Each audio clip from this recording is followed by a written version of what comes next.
ദൈവനാമത്തിന് മഹത്വമുണ്ടാകട്ടെ. സന്നിഹിതരായിരിക്കുന്ന സമസ്ത സഹോദരീ സഹോദരന്മാർക്കും സമുന്നതനായ കർത്താവായ യേശുക്രിസ്തുവിൻ്റെ അനുഗ്രഹീതമായ നാമത്തിൽ അഭിവാദനങ്ങൾ അർപ്പിച്ചുകൊള്ളും. ഈ വർഷത്തിൽ ഇവിടെ നടക്കുന്ന സമ്മേളനത്തിൽ പ്രസംഗിക്കുവാൻ പ്രത്യേകം ക്ഷണിച്ച യോഗ സംഘാടകരായ സഹോദരന്മാർക്കും അതിനോട് ബന്ധപ്പെട്ട എല്ലാ സുഹൃത്തുക്കൾക്കും യേശുക്രിസ്തുവിന്റെ നാമത്തിൽ എനിക്കുള്ള കൃതജ്ഞത അർപ്പിക്കുന്നു. ഇന്നത്തെ എൻ്റെ പ്രസംഗത്തിൻ്റെ പ്രമേയം നിസ്തുല്യനായ യേശുക്രിസ്തു.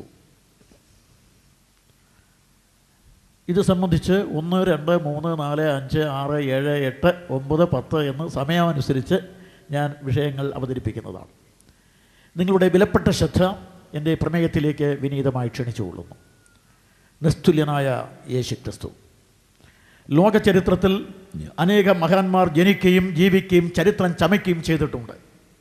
പക്ഷേ യേശുക്രിസ്തുവിനെ പോലെ ചരിത്രമുള്ള, ചരിത്രത്തിൽ എന്നേക്കുമായി സമൃദ്ധമായി ജീവിക്കുന്ന, ക്രിസ്തുവിനെ പോലെ ഇത്രയേറെ ആളുകളെ ആകർഷിച്ചടിപ്പിച്ചിട്ടുള്ള അനന്യസാധാരണമായ ഒരു വ്യക്തിപ്രഭാവം ലോകത്തിൽ ഉണ്ടായിട്ടില്ല.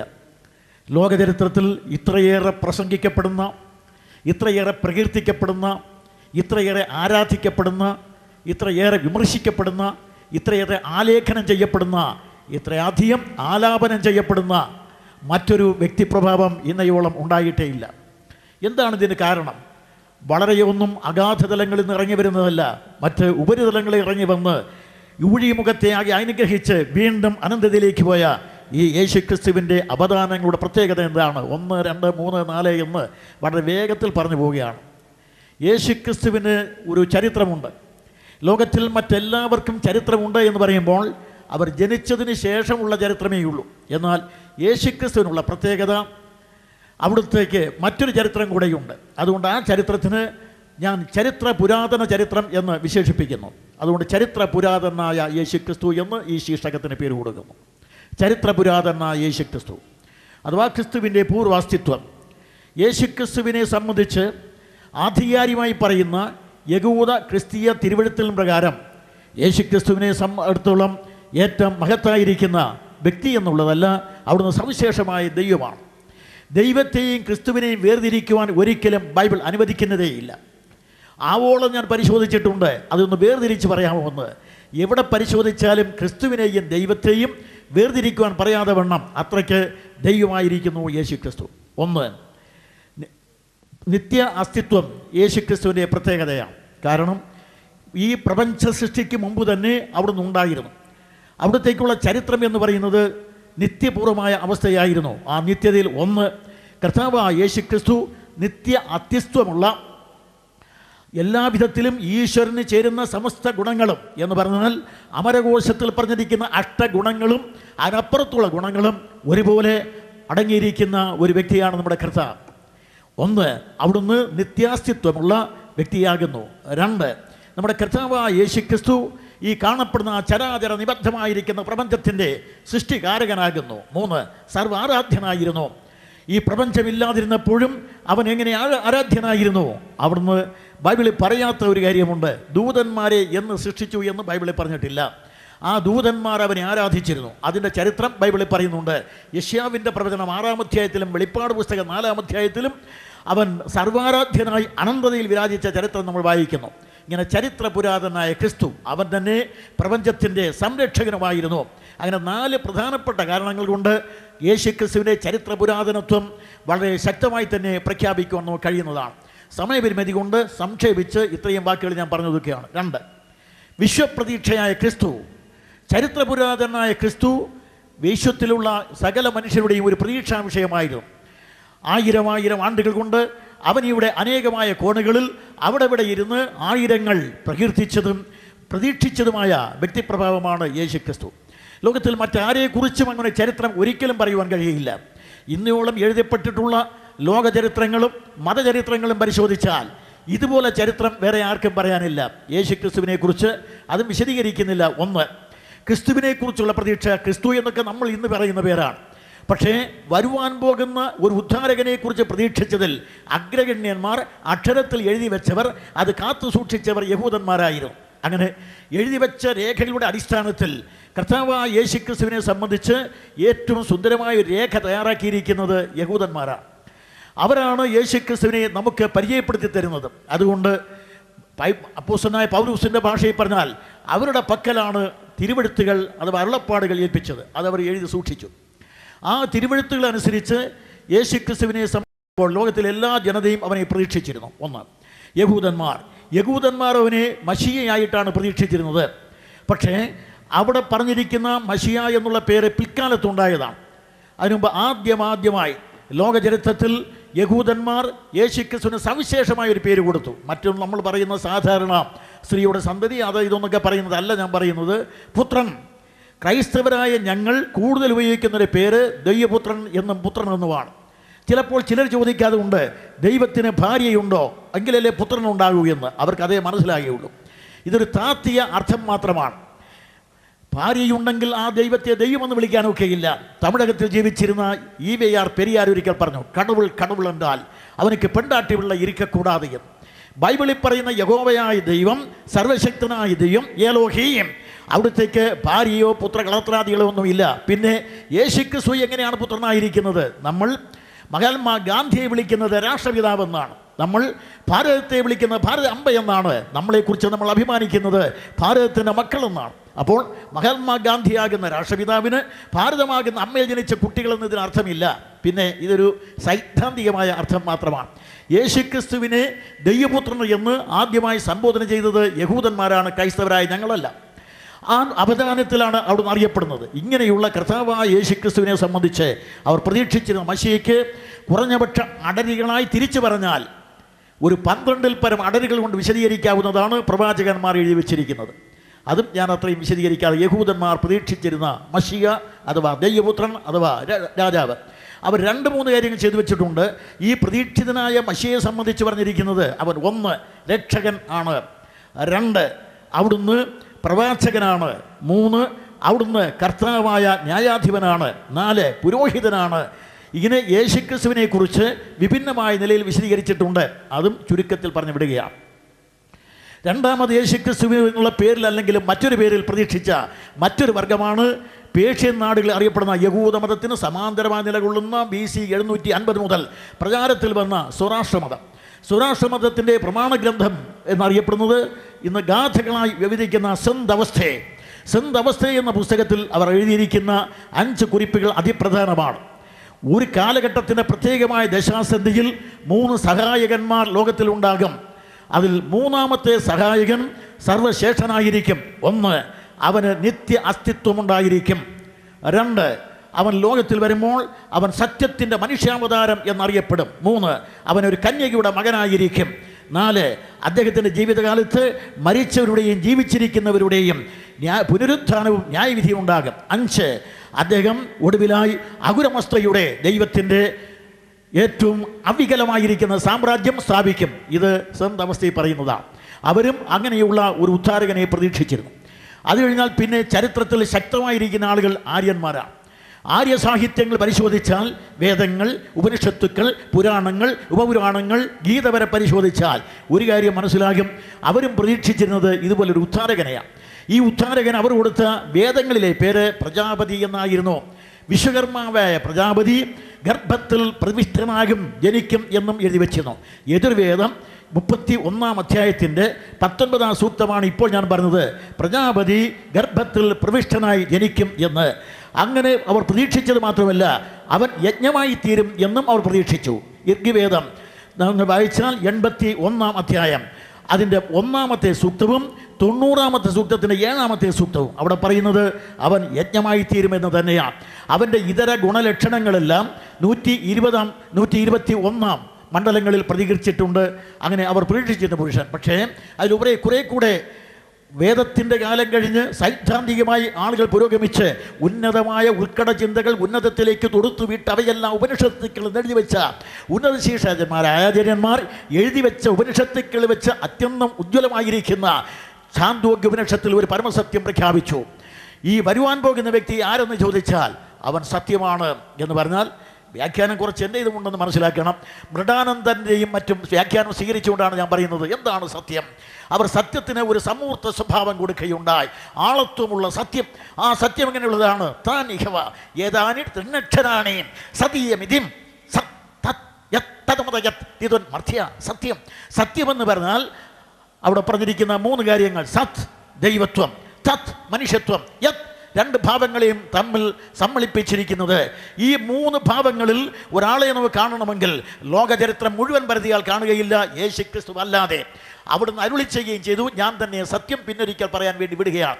ഇങ്ങനെ ലോകത്തിൻ്റെ എല്ലാ ഇടത്തുമുള്ള എല്ലാ ജനകോടികളുടെയും പ്രാതിനിധ്യമുള്ള 3 പ്രധാനപ്പെട്ട മതമണ്ഡലങ്ങളിലെ മഹാ അതികായന്മാർ ഒരുപോലെ പ്രതീക്ഷിച്ചിരുന്നു വരുവാൻ പോകുന്ന ഒരു ഉദ്ധാരകനെ കുറിച്ച്. ഞാൻ ഇത് വിശ്വപ്രതീക്ഷയായ ക്രിസ്തു ഇവിടെ അവസാനിപ്പിക്കുന്നു. 3-ാമത്തെ കുറിപ്പ്: ലോകത്തിൽ അവതീർണനായ യേശുക്രിസ്തു, ലോകാവതാരം ചെയ്തു വന്ന യേശുക്രിസ്തു, ലോകത്തിൽ യേശുക്രിസ്തു അവതരിക്കും. ഇസ്രായേലിയ പ്രവാചകന്മാർ എഴുതി വെച്ചു 1000 പ്രവചനങ്ങൾ. ഇത് ജോസഫസ് പറയുന്നതാണ്. എന്നാൽ മറ്റൊരു എഴുത്തുകാരൻ നിശിതമായ നിരൂപണത്തിലൂടെ പഠിച്ചിട്ട് പറഞ്ഞു 900-ൽ പരം പ്രവചനങ്ങൾ യേശുക്രിസ്തുവിനെ കുറിച്ച് യഹൂദന്മാരുടെ വേദത്തിലും അതോടൊപ്പം തന്നെ മറുവശത്ത് മറ്റു പുസ്തകങ്ങളിലും പറഞ്ഞിട്ടുണ്ട്. അങ്ങനെയുള്ള 450 വീതമുള്ള 2 അടരുകളായി നിൽക്കുന്ന പ്രവചനങ്ങളുടെ അകമ്പടി യേശുക്രിസ്തുവിനുണ്ടായിരുന്നു. പക്ഷേ യേശുക്രിസ്തു ഇനി ഭാവി ലോകത്തിൽ വരും എന്ന് പ്രവചിച്ചത് അവരാണ്. അവർ പ്രവചിച്ചപ്പോൾ എവിടെ വരും, എങ്ങനെ വരും, എപ്പോൾ വരും എന്നൊക്കെ അവർ എഴുതി വെച്ചിട്ടുണ്ട്. എവിടെ, ആരിൽ നിന്ന്, എങ്ങനെ വരും? കന്യഗർഭിണിയായ ഒരു മകനെ പ്രസവിക്കും, അസംഭവ്യതയിലെ സംഭവ്യതയുണ്ടാകണം. അതുപോലെ എവിടെയായിരിക്കും അവൻ ജനിക്കുന്നത്? അവൻ ബത്ലഹേമിലായിരിക്കും. അതെല്ലാം വിശദീകരിക്കുന്നില്ല. നീയോ ബത്ലഹേം എഫ്രാത്തെ, യഹൂദാ സഹസ്രങ്ങളിൽ ചെറുതായിരുന്നാലും നിന്നെ മേയ്പ്പാനുള്ള തലവൻ എനിക്ക് നിന്നിൽ നിന്ന് പുറപ്പെട്ടു വരും.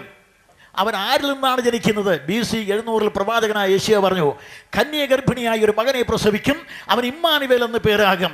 കുറെ കൂടെ കഴിഞ്ഞപ്പോൾ അവനെക്കുറിച്ച് പിന്നെയും പ്രവാചകന്മാർ അവൻ്റെ ജീവിതം എങ്ങനെയായിരിക്കും, അവൻ്റെ പ്രവൃത്തികൾ എങ്ങനെയായിരിക്കും, അവൻ്റെ ഒടുവിലത്തെ മരണം എങ്ങനെയായിരിക്കും, അവൻ്റെ സംസ്കാരം എങ്ങനെയായിരിക്കും, ഉത്ഥാനം എങ്ങനെയായിരിക്കും എന്നെല്ലാം വളരെ ശക്തമായ ഭാഷയിൽ പറയുകയുണ്ടായി. അങ്ങനെ പ്രവചനങ്ങൾ. പക്ഷേ ഇതെല്ലാം പ്രത്യേകിച്ച് ഒരു പ്രത്യേക മുഹൂർത്തത്തിൽ ഒന്നിച്ചു കൂടിയെങ്കിൽ മാത്രമേ യേശുക്രിസ്തുവിൻ്റെ 33 വർഷത്തെ ചരിത്രം ചമയ്ക്കാൻ കഴിയും. അതിൽ യേശുക്രിസ്തുവിന്റെ ജനനം എന്ന് പറയുന്നത് ഉണ്ടാകണമെങ്കിൽ കാലത്തിൻ്റെ കൃത്യമായ പേജിലൂടെ ഇവയെല്ലാം ഒരു പ്രത്യേകമായ മുഹൂർത്തത്തിൽ ഒന്നിച്ചു കൂടണം. ആയിരക്കണക്കിന് പ്രവചനങ്ങൾ, അതിൽ നിരവധിയായിരിക്കുന്ന ശതക്കണക്കിന് പ്രവചനങ്ങൾ പ്രത്യേകമായൊരു സമയബിന്ദുവിനെ ലക്ഷ്യമാക്കി യാത്ര ചെയ്യുകയും അവയെല്ലാം ഒന്നിച്ച് ഉറഞ്ഞുകൂടി ഒരു സമയബിന്ദുവിൽ കേന്ദ്രീകരിക്കുകയും വേണം. എങ്കിലേ യേശുക്രിസ്തു ജനിക്കാൻ സാധ്യതയുള്ളൂ. ആ സാധ്യത വെച്ചുകൊണ്ട് യേശുക്രിസ്തു ലോകത്തിൽ ജനിക്കുകയുണ്ടായി. കാലസമ്പൂർണത വന്നപ്പോൾ, ഇതാണ് പൗലോസ് പറഞ്ഞ കാലസമ്പൂർണത. അതെല്ലാം വിശദീകരിക്കുന്നില്ല. കാലസമ്പൂർണത വന്നപ്പോൾ, അപ്പോൾ കർത്താവായ യേശുക്രിസ്തു കാലസമ്പൂർണതയിൽ സ്നാപക യോഹന്നാൻ പറഞ്ഞു, ഇതാ കാലം തികഞ്ഞിരിക്കുന്നു. ഏത് കാലം? പ്രവാചകനായ യശയ്യാ പറഞ്ഞതായ സുപ്രസാദ കാലം. ആ സുപ്രസാദ കാലം വരുന്നതിന് മുമ്പ് ന്യായപ്രമാണ യുഗം തികഞ്ഞിരിക്കുന്നു. ന്യായപ്രമാണ യുഗം തികയുമ്പോൾ വരുന്നു സുപ്രസാദ കാലം. അപ്പോഴാണ് ഇവൻ ജനിക്കുന്നത്. അങ്ങനെ കർത്താവായ യേശുക്രിസ്തു ഐഹിക ലോകത്തിൽ ജനിച്ചു എന്നുള്ള വൃത്താന്തം ചരിത്രപരമായി പറയുന്നത് ലൂക്കോസാണ്. ലൂക്കോസ് തുടക്കത്തിൽ തന്നെ പറഞ്ഞത് ഇങ്ങനെയാണ്: യേശുക്രിസ്തുവിനെ കുറിച്ചുള്ള ചരിത്രം ചമയ്ക്കുവാൻ അനേകർ ശ്രമിച്ചിട്ടുണ്ട്. ഞാൻ ഒരു ചരിത്രം എഴുതാൻ പോവുകയാണ്. അദ്ദേഹം ഗ്രേക്കനായ ലൂക്കോസ് ഗ്രേക്കനായ മറ്റൊരാളെ അഭിസംബോധന ചെയ്തുകൊണ്ട്, ശീമാനായ തെയോഫിലോസേ, ഞാനൊരു മനുഷ്യനെ കാണിച്ചു തരാം, നസ്രായനായ യേശുക്രിസ്തു, അവനെ നീ നോക്കിക്കാണണമെന്ന് പറഞ്ഞ അദ്ദേഹം പറഞ്ഞു, ഞാൻ അവനെക്കുറിച്ച് ചരിത്രം എഴുതാൻ പോവുകയാണ്. എല്ലാവരും എഴുതുന്നത് പോലെയല്ല, കാര്യങ്ങളെ സൂക്ഷ്മമായി പഠിച്ചിട്ട് ക്രമത്തിൽ എഴുതുന്നു എന്ന് പറഞ്ഞുകൊണ്ടാണ് അദ്ദേഹം എഴുതുന്നത്. അങ്ങനെ സൂക്ഷ്മമായി പഠിച്ച് ക്രമത്തിൽ എഴുതിയതാണ് 3-ാമത്തെ സുവിശേഷം സമം ലൂക്കോസിന്റെ സുവിശേഷം. ഈ സുവിശേഷത്തിൽ അദ്ദേഹം പറയുന്നത്, എന്നാണ് യേശുക്രിസ്തു ജനിച്ചത്? അദ്ദേഹം പറഞ്ഞു, അഗസ്തോസ് കൈസറുടെ വാഴ്ചയുടെ കാലഘട്ടത്തിൽ. എന്നാണ് അഗസ്തോസ് കൈസർ റോമാ സാമ്രാജ്യം ഭരിച്ചത്? റോമൻ ചരിത്രം BC 27 മുതൽ AD 14 വരെ. ഇതിൽ ഏത് കാലത്താണ് യേശുക്രിസ്തു ജനിച്ചത്? ലൂക്കോസ്. കുറേന്യ സുറിയാനാട് വാഴുമ്പോൾ, അല്ലെ ലൂക്കോസ് എന്നാണ് കുറേന്യ സുറിയാനാട് വാണത്. റോമൻ ചരിത്രം അത് പറയുന്നു കുറേന്യാസ് 2 വട്ടം സുറിയാനാട് ഭരിച്ചിട്ടുണ്ട്. അതിൽ ഏത് പ്രാവശ്യം? ഉടനെ ലൂക്കോസ് 1-ാമത്തെ ചാർത്തലിന്റെ കാലത്ത്, അല്ലയോ ലൂക്കോസ് എന്നാണ് 1-ാമത്തെ ചാർത്തൽ. 1-ാമത്തെ ചാർത്തൽ അദ്ദേഹം BC 9 മുതൽ 6 വരെ. ആ കാലഘട്ടത്തിൽ ചരിത്രത്തിലാണ് യേശു ക്രിസ്തു ജനിച്ചത്. ഇത് ലൂക്കോസ് വളരെ കൃത്യമായി തന്നെ റോമൻ അന്നത്തെ ലോകമെന്നറിയപ്പെടുന്ന റോമാ ചരിത്രവും ക്രിസ്തുവിൻ്റെ ചരിത്രവും ഒന്നിച്ച് കൊണ്ടുവന്നത് ലൂക്കോസാണ്. അത് എഴുതി വെച്ചു. അങ്ങനെ എഴുതി വെച്ച ചരിത്രമനുസരിച്ച് നമ്മുടെ കർത്താവായ യേശു ക്രിസ്തുവിനെ പ്രസവിക്കാനുള്ള സമയം വരുമ്പോൾ പ്രസവിക്കുവാനുള്ള മറിയം അന്ന് ഗലീലയിലാണ്. എന്നാൽ യേശുക്രിസ്തുവിനെ പ്രസവിക്കേണ്ടത് ബത്ലഹേമിലാണ്. മൈലുകളുടെ അകലം തന്നെയുണ്ട്. ഇവിടെ ദൈവം റോമൻ ചക്രവർത്തി അഗസ്തോസിനെ തന്നെ ഉപയോഗിക്കുകയുണ്ടായി. ചരിത്രത്തിൽ ഒക്ടേവിയൻ എന്നറിയപ്പെടുന്ന അഗസ്തോസ് അദ്ദേഹത്തെ ഉപയോഗിച്ചപ്പോൾ അദ്ദേഹം പൊടുന്നിനെ ഒരു സെൻസസ് ഏർപ്പെടുത്തുകയും അദ്ദേഹം പറഞ്ഞു, ഓരോരുത്തൻ താൻ്റെ പിതൃനഗരത്തിൽ ചെന്ന് പേർ വഴി ചാർത്തുകയും ചെയ്യണം. ഇല്ലായിരുന്നെങ്കിൽ പാവപ്പെട്ട തച്ചനായ യോസേപ്പ് ഒരിക്കലും ഈ ദോഹദ വനിതയായ ഭാര്യയെയും കൊണ്ട്, അതായത് ഇവൻ കല്യാണം കഴിക്കാതെ തന്നെ സ്വീകരിച്ച് വെച്ചിരിക്കുന്ന പ്രതിശുദ്ധ വധു എന്ന് പറയാൻ കഴിയുന്ന ഇവളെയും കൊണ്ട് അത്രയും ദൂരം പോകാനൊക്കെയില്ല. അവിടെ ചെന്നപ്പോൾ പിന്നെ ബത്ലഹേമിൽ അങ്ങനെ എത്തിച്ചെന്ന് പിന്നെ പറഞ്ഞിരിക്കുന്നത് പ്രസവകാലം തികഞ്ഞപ്പോൾ ലൂക്കോസ് പറയാണ്, വഴിയമ്പലത്തിലും സ്ഥലമില്ലായകയാൽ. പിൽക്കാലത്ത് യേശു ക്രിസ്തു ഇത് പറഞ്ഞു, വഴിയമ്പലത്തിലും സ്ഥലമില്ലായകയാൽ. അത് പറഞ്ഞ വലിയ കഥയില്ല. കാരണം അവിടുത്തെ വഴിയമ്പലം 2 മുറികൾ മാത്രമുള്ളതാണെന്ന് പുരാവസ്തു ശാസ്ത്രം പറഞ്ഞിട്ടുണ്ട്. അതുകൊണ്ട് ചെറിയ മുറികളാണ്. നേരത്തെ വന്നവർ കൊണ്ടുപോയി. വഴിയമ്പലത്തിലും സ്ഥലമില്ലായകയാൽ മറിയം തൻ്റെ ആദ്യജാതനെ പ്രസവിച്ച് പുൽത്തൊട്ടി കിടത്തി. അങ്ങനെ പ്രസവിച്ചാണ് പുൽത്തൊട്ടി കിടത്തിയത്. എവിടെ പുൽത്തൊട്ടിയിൽ പ്രസവിച്ചു എന്ന് ബൈബിളിൽ പറഞ്ഞിട്ടില്ല. എവിടെയാണ് പ്രസവിച്ചതെന്ന് എഴുതിയിട്ടേയില്ല. പ്രസവിച്ചിട്ടാണ് പുൽത്തൊട്ടി കിടത്തിയത്. അതെല്ലാം വിശദീകരിക്കുന്നില്ല. യോസേപ്പ് അവിടെയെല്ലാം നോക്കിയപ്പോൾ അവളുടെ പ്രസവത്തിൻ്റെ സമയമായി ആസന്നമായി അത്യാസന്നമായിരിക്കുമ്പോൾ അവൻ അവിടെ ഇവിടെ സ്ഥലം തേടി നടക്കുക. അങ്ങനെ എവിടത്തെയും സ്ഥലം കിട്ടാതെ ഒരു ഗുഹയൊക്കെ കണ്ടുപിടിച്ച് ഒരു പുൽമത്തെയൊക്കെ തയ്യാറാക്കി ഇവിടെ വരുമ്പോൾ മറിയം കുഞ്ഞിനെയും വെച്ചുകൊണ്ടിരിക്കുകയാണ്. അപ്പോൾ അത് എന്തുകൊണ്ടെന്ന് ഞാൻ ആലോചിച്ചു, ഇതെന്തുകൊണ്ടാണ് ഇങ്ങനെ സംഭവിച്ചത്? അപ്പോൾ പുറപ്പാട് പുസ്തകം ഓർമ്മയിൽ വന്നു. എബ്രായ സ്ത്രീകൾ സാധാരണ നമ്മുടെ ഇവിടുത്തെ സ്ത്രീകളേക്കാൾ പ്രസവിക്കുന്ന കാര്യത്തിൽ മിടുക്കികളാണ്. സമർത്ഥങ്ങളായതുകൊണ്ട് സ്വന്തം ശിശുവിനെ പ്രസവിച്ച് സ്വന്തം കയ്യിൽ വാങ്ങി ചോരയണിഞ്ഞ ശിശുവിനെ എണ്ണി നിൽക്കുമ്പോൾ ഇതാ വരുന്നു യോസേപ്പ്. ഇതാ ഒരു ഗുഹ. അവിടെ ഞാനൊരു പുൽമത്തയുണ്ടാക്കി അതിൽ കൊണ്ട് കിടത്തിയിരിക്കുമ്പോഴാണ് നാം അടുത്ത് വായിക്കുന്ന ലൂക്കോസ് വിടരുക. വഴിയമ്പലത്തിന് സ്ഥലമില്ലായകയാൽ മറിയം തൻ്റെ ആദ്യജാതനെ പ്രസവിച്ച് മുൾത്തൊട്ടി കിടത്തി. അങ്ങനെ കിടത്തിയിരിക്കുമ്പോൾ തികച്ചും നാടകീയമായി ഒരു സംഘം ദൂതന്മാരവിടെ വരുന്നത് കാണാം. ഇടയന്മാരും ദൂതന്മാരും. അതിൽ ദൂതന്മാരവിടെ വന്നു. ആ സമയത്ത് നിശയുടെ നിശബ്ദതയിൽ ഗഗനതലങ്ങളാകവേ താരാവലികളെ കൊണ്ട് നിബിഡമായിരിക്കുമ്പോൾ ഒരുപക്ഷെ ഈ ഭൂമിയെ മുഴുവൻ പാൽപ്പുഴ ഒഴുക്കി ചന്ദ്രൻ മന്ദമന്ദം നീങ്ങിക്കൊണ്ടിരിക്കുമ്പോൾ അനുഗ്രഹീതമായ നിശബ്ദതയിൽ കീറിമുറിക്കുന്ന അനുഗ്രഹീതമായ ശബ്ദം കൊണ്ട് ലോകത്തെ യേശു ക്രിസ്തു എന്ന അനുഗ്രഹീതനായ ഇവൻ അനുഗ്രഹിച്ച ആ സമുഹൂർത്തം, ആ മുഹൂർത്തത്തിൽ സംഭവിച്ച മറ്റൊരു കാര്യം ദൈവദൂതൻ്റെ പ്രഖ്യാപനം. ഈ കിടക്കുന്ന ചോരയണിഞ്ഞ് കിടക്കുന്ന ശിശുവാരാണ്? ലൂക്കോസ് 2:10-11. അവിടെ നമ്മൾ വായിക്കുന്നത് ഇങ്ങനെയാണ്: സർവ്വജനത്തിനും ഉണ്ടാകുവാനുള്ള മഹാസന്തോഷം ഞാൻ സുവിശേഷിക്കുന്നു. കർത്താവായ ക്രിസ്തു എന്ന രക്ഷിതാവ് ഇന്ന് ദാവീദിന്റെ പട്ടണത്തിൽ ഞങ്ങൾക്കായി ജനിച്ചിരിക്കുന്നു. ഇവിടെ എഴുതിയിരിക്കുന്ന പ്രത്യേകമാർക്ക് ഇവിടെ ജനിച്ച ഈ ശിശുവാരാണ്? കർത്താവായ ക്രിസ്തു എന്ന രക്ഷിതാവ്. ഇവിടെ ചില ആളുകൾ, ക്രിസ്ത്യാനികൾ, പരമ്പരാഗത ക്രിസ്ത്യാനികൾ, പാഷരന്മാർ, ഉപദേശകർ, അച്ഛന്മാർ സാധാരണ യേശു ക്രിസ്തുവിനെ യേശു എന്നാണ് വിളിക്കുന്നത്. നമ്മുടെ കുറെ പ്രസംഗികൾ അങ്ങനെ തുടങ്ങിയിട്ടുണ്ട്. അതുകൊണ്ട് തെറ്റാണ്. യേശു ക്രിസ്തുവിനെ അങ്ങനെ ഒരിടത്തും പറഞ്ഞിട്ടില്ല. 1-2 പേരുകൾ പറഞ്ഞിട്ടുണ്ട്. ബാക്കിയെല്ലാം യേശു ക്രിസ്തു, കർത്താവായ യേശു ക്രിസ്തു, അതിന് നമ്മുടെ ദൈവവും രക്ഷിതാവുമായ യേശു ക്രിസ്തു ഇങ്ങനെ പറഞ്ഞിട്ടുള്ളൂ. ദൈവത്തെയും ക്രിസ്തുവിനെയും വേർതിരിക്കുവാൻ കഴിയാതെ വണ്ണം രക്ഷകനായ ദൈവമെന്നും രക്ഷകനായ ക്രിസ്തു എന്നും പറഞ്ഞിട്ടുണ്ട്. അതുകൊണ്ട് വേർതിരിക്കാൻ കഴിയാതെ വണ്ണം വന്ന നമ്മുടെ കർത്താവ് ജനിച്ചപ്പോൾ തന്നെ ആരാണ് കർത്താവ്? അതെല്ലാം വിശദീകരിക്കുന്നില്ല. പഴയ നിയമത്തിൽ ഉൽപ്പത്തി പുസ്തകത്തിന്റെ 1-ാം അധ്യായത്തിൽ പേർ പറയുന്ന എലോഹീം, ഞാൻ, നീ, അവൻ എന്ന് നമ്മുടെ മലയാള വ്യാകരണം. ഉത്തമ പുരുഷൻ, മധ്യമ പുരുഷൻ, പ്രഥമ പുരുഷൻ, ഈ ഇങ്ങനെ വ്യവഹരിക്കാൻ കഴിയുന്ന 3 പേരിൽ ഒരുവനാണ് ഈ കിടക്കുന്നത്. അങ്ങനെ കിടക്കുന്നവരാണ് കർത്താവ്.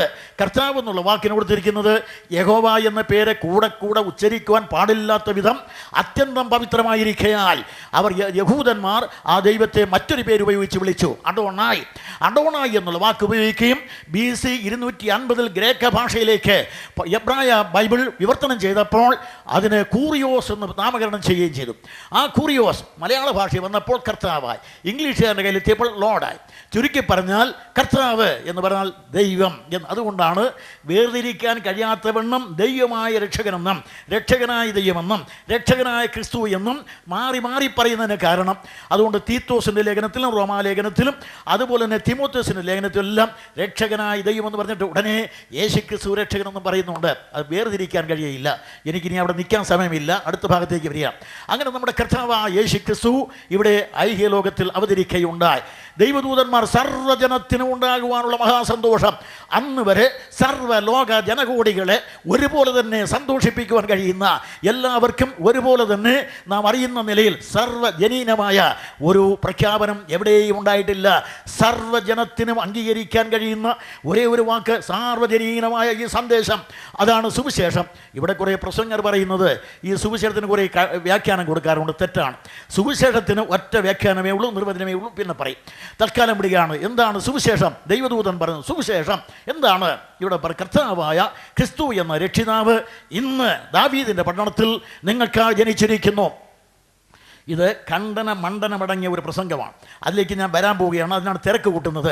അവിടെ ചുരുക്കി പറഞ്ഞാൽ നമ്മുടെ കർത്താവായ യേശു ക്രിസ്തു ജനിച്ചു, അവിടുന്ന് വളർന്നു. അവിടുന്ന് 12-ാമത്തെ വയസ്സിൽ യെരൂശലേം ദൈവാലയത്തിലേക്ക് പോയി. ഉപദേഷ്ടാക്കന്മാരുടെ നടുവിലിരിക്കുന്നതും ചോദ്യങ്ങൾ ചോദിക്കുന്നതും അവരുടെ ചോദ്യങ്ങൾക്ക് ഉത്തരം പറയുന്നതും നമ്മൾ കാണുന്നു. പിന്നെ നമ്മുടെ കർത്താവിനെ 30-ാമത്തെ വയസ്സിലാണ് ലൂക്കോസ് അവതരിപ്പിക്കുന്നത്. ഈ 17 വർഷം യേശു ക്രിസ്തു എവിടെയായിരുന്നു? ഇത് വലിയൊരു കഥയാണ്. കാരണം യേശു ക്രിസ്തു ഈ 17 വർഷം കേവലം നസറത്തിലുണ്ടായിരുന്ന ആ യോസേപ്പിൻ്റെ പണിപ്പുരയിൽ തച്ചവേലയും ചെയ്ത് ജീവിച്ചോ, വേറെ എന്തെങ്കിലും പഠിക്കാൻ പോയോ, അല്ല വേറെ എന്തെങ്കിലും ചെയ്യാൻ പോയോ എന്ന് പരിശോധിക്കണം. പക്ഷേ ബൈബിൾ അനുസരിച്ച് അവൻ പാലസ്തീൻ നാട് വിട്ടു പോയിട്ടില്ല, നസറത്ത് വിട്ടു പോയിട്ടില്ല. മാതാപിതാക്കൾക്ക് കീഴടങ്ങി അവിടെ തന്നെ പാർത്തു എന്ന് ലൂക്കോസ്. എന്നാൽ ഇതേ സുവിശേഷം കൊണ്ട് സമർത്ഥിക്കുവാൻ കഴിയുന്ന മറ്റൊരു കാര്യമുണ്ട്. ഇവിടെ സമീപകാലത്തൊരു പ്രചരണം നടക്കുന്നുണ്ട്. ഇവിടെ കലഞ്ഞൂർകാരൻ ഒരു ചെല്ലപ്പൻ പിള്ളയും ഇപ്പോൾ എറണാകുളത്ത് നിന്ന് കുരുക്ഷേത്ര പ്രകാശൻ അവരും കൂടെ സംഘപരിവാറിൻ്റെ പുസ്തകം അവർ എഴുതിയിരിക്കുന്നത് യേശുക്രിസ്തു ഭാരതത്തിൽ, ക്രിസ്തുദേവൻ ഭാരതത്തിൽ എന്ന് പറഞ്ഞ് 2 പുസ്തകം. ഈ പുസ്തകത്തിൻ്റെ അടിവേര് എവിടെയാണെന്ന് പരിധി നോക്കിയാൽ നമ്മൾ എത്തിച്ചേരുന്നത് അഹമ്മദ് ഖാദിയാനികളുടെ കയ്യിലാണ്. അപ്പോൾ അവരുടെ കയ്യിൽ നിന്നാണ് ഇവർക്ക് ഇന്ധനം കിട്ടിയിരിക്കുന്നത് മനസ്സിലായി. അപ്പോൾ ഈ പുസ്തകം പരിശോധിച്ചാൽ തോന്നും യേശു ക്രിസ്തു ഇന്ത്യയിൽ വന്ന് എന്താണ് ചെയ്തത്? പറഞ്ഞു യേശു ക്രിസ്തു 12-ാമത്തെ വയസ്സിൽ യെരൂശലേമൊക്കെ വിട്ട് അവിടുത്തെ നാടുമൊക്കെ വിട്ടിട്ട് അദ്ദേഹം അങ്ങനെ സഞ്ചരിച്ച് ഒടുവിലായി നമ്മുടെ രാജ്യത്ത് വന്നു. കാബൂളിലോ മറ്റോ കൂടെ ഇങ്ങോട്ട് ഇറങ്ങി വന്ന് അദ്ദേഹം നേരെ ബോംബെയിൽ വന്ന് കല്യാൺ വഴി നേരെ കിഴക്കോട്ട് തിരിച്ച് ഒറീസയുടെ തലസ്ഥാനമായ ഭുവനേശ്വരത്തിൽ വന്ന് അവിടെയുള്ള വൈദിക ആചാര്യന്മാരോടുകൂടി വൈദിക വിദ്യ 6 വർഷം പഠിച്ചു. അതിനുശേഷം അദ്ദേഹം അവിടെ നേരെ വടക്കോട്ട് യാത്ര ചെയ്തു. അങ്ങനെ കപിലവസ്തു ചെന്നു. അവിടെ ചെന്നിട്ട് ബൗദ്ധമത ആചാര്യന്മാരോട് ബൗദ്ധ സിദ്ധാന്തം എല്ലാം പഠിച്ചു. ഇത്രയും പഠിച്ചു കഴിഞ്ഞപ്പോൾ ഏകദേശം 29-30 വയസ്സായി. അങ്ങനെ അദ്ദേഹം പിന്നെ ഹിമാലയ സാനുക്കളിലൂടെ സഞ്ചരിച്ച് നേരെ ഇവിടെ ഗലീലയിൽ എത്തിക്കഴിയുമ്പോൾ അദ്ദേഹത്തിന് വയസ്സ് 30. ഈ 17 വർഷം ഇവിടെയായിരുന്നു എന്നാണ് ഇവർ പറയുന്നത്. പക്ഷേ എനിക്ക് സമയമില്ല. തിരുവട്ടാർ കൃഷ്ണൻകുട്ടി എന്നാണ് എൻ്റെ പേര്. യേശുക്രിസ്തുവിനെ കുറിച്ച് പറയുന്ന ഇത്തരം ആരോപണങ്ങളെല്ലാം വായിച്ച് മറുപടി പറയാനുള്ള എല്ലാ കരുക്കളും ശേഖരിച്ച് എവിടെയും ആരെയും നേരിടാനുള്ള ആയുധമെടുക്കാത്ത തൻ്റെ ഇടത്തോടുകൂടെയാണ് ഞാൻ ആരെങ്കിലും വരുന്നത്. അതുകൊണ്ട് ഈ കർത്താവായ യേശുക്രിസ്തുവിനെ സംബന്ധിച്ച് പറയുമ്പോൾ അവിടുന്ന് ഇന്ത്യയിൽ വന്നിട്ടില്ല. ഏകദേശം എത്ര വലിച്ചു നീട്ടിയാലും 90 മൈൽ, ഇങ്ങോട്ട് വലിച്ചു നീട്ടിയാൽ 60 മൈൽ, ഇതിനപ്പുറം വീതിയില്ലാത്ത കനാൻ നാട് വിട്ട് യേശുക്രിസ്തു എവിടെയും പോയില്ല. പാലസ്തീൻ ഒന്നും മനഃപൂർവ്വം പറയാത്തതാണ്. ഉടനെ വേറെ അവകാശികൾ വരും. അതുകൊണ്ട് പാലസ്തീൻ പ്രശ്നം തന്നെ തെറ്റാണ്. പാലസ്തീൻ എന്ന് പറയുന്ന ഒരു ചെറിയ പ്രദേശമാണ്. കനാൻ നാട് എന്നുള്ളതാണ് ശരി. അതിനാണ് ഇസ്രായേൽ. പാലസ്തീനെ തെറ്റിദ്ധാരണ ഉളവാക്കിയത് റോമാക്കാരാണ്. നേരെ മറിച്ച് യേശുക്രിസ്തു അവിടെ വിട്ട് എവിടെയും പോയിട്ടില്ല. പിന്നെ ആയക്കൂടെ പോയിട്ടുണ്ട്. അതിന് അതിർത്തി ഉപയോഗിച്ച് ഒരിക്കൽ സുറാഫീനിക്കാരി സ്ത്രീ അവൾ വിളിച്ചപ്പോൾ ആ പട്ടണം വരെ ഒന്ന് പോയി. ഇത് കഴിഞ്ഞ് യേശുക്രിസ്തുവിനെ കൊച്ചുനാളിൽ മറിയം എടുത്തുകൊണ്ട് പോയിട്ടുണ്ട് ഈജിപ്തിലേക്ക്. ഇത് ഒഴിച്ചാൽ എവിടെയും പോയിട്ടില്ല. ഒന്ന്. രണ്ടാമത് കർത്താവായ യേശുക്രിസ്തു പാലസ്തീൻ തന്നെ അവിടെ താമസിച്ചിരുന്നു. ലൂക്കോസ് പറയുന്നത് മാതാപിതാക്കളെ കീഴ്പ്പെട്ട് അവിടെ വസിച്ചിരുന്നു എന്നാണ്. അതുകൊണ്ട് എവിടെയും പോയിട്ടില്ല. മൂന്നാമത് നമ്മുടെ കർത്താവായ യേശുക്രിസ്തു ഇന്ത്യയിൽ വന്നിട്ടുണ്ടെങ്കിൽ ഇവിടെ നിന്നെങ്കിലും പഠിച്ചിരിക്കണം.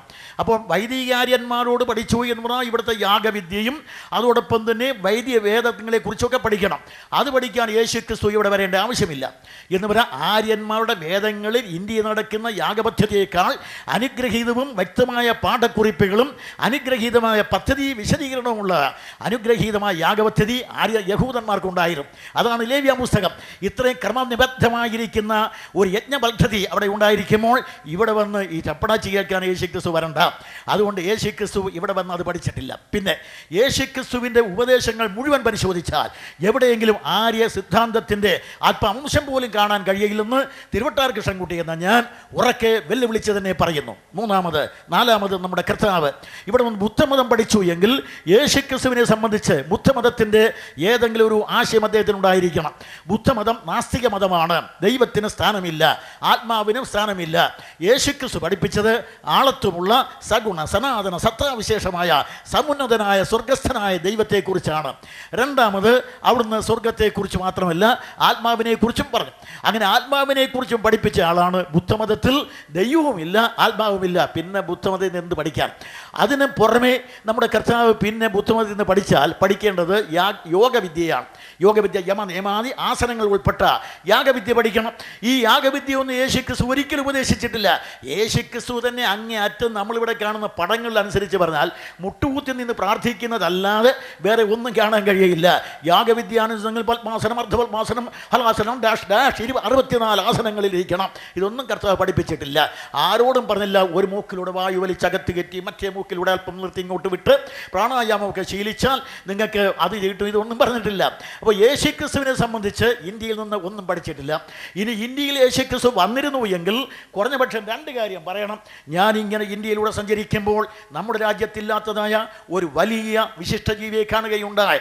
നമ്മുടെ ഇവിടെ കാണുന്ന ജീവികൾക്ക് 4 അവയവങ്ങൾ അല്ലെങ്കിൽ 5 എണ്ണം ഉണ്ട്, 4 കാലും 1 വാലും. എന്നാൽ 6ാമത്തെ ഒരു അവയവം കൂടെ ഉള്ള ഒരു ജീവിയെ കണ്ടു. അതിനെ ആന എന്നാണ് അവിടുത്തെ വിളിക്കുന്നത്, അല്ലെങ്കിൽ ഐരാവതം. അതിന് തുമ്പിക്കൈ എന്നൊരു അവയവം മുമ്പോട്ടുണ്ട്. അതിങ്ങനെ ഇഷ്ടം പോലെ വലിച്ച് നീട്ടാവുന്നതും വലിച്ച് ചുരുക്കാവുന്നതുമാണ്. അതുപോലെ ആയിരിക്കണം നമ്മുടെ വിശ്വാസം എന്നെങ്കിലും പറയണം. അതും പറഞ്ഞിട്ടില്ല.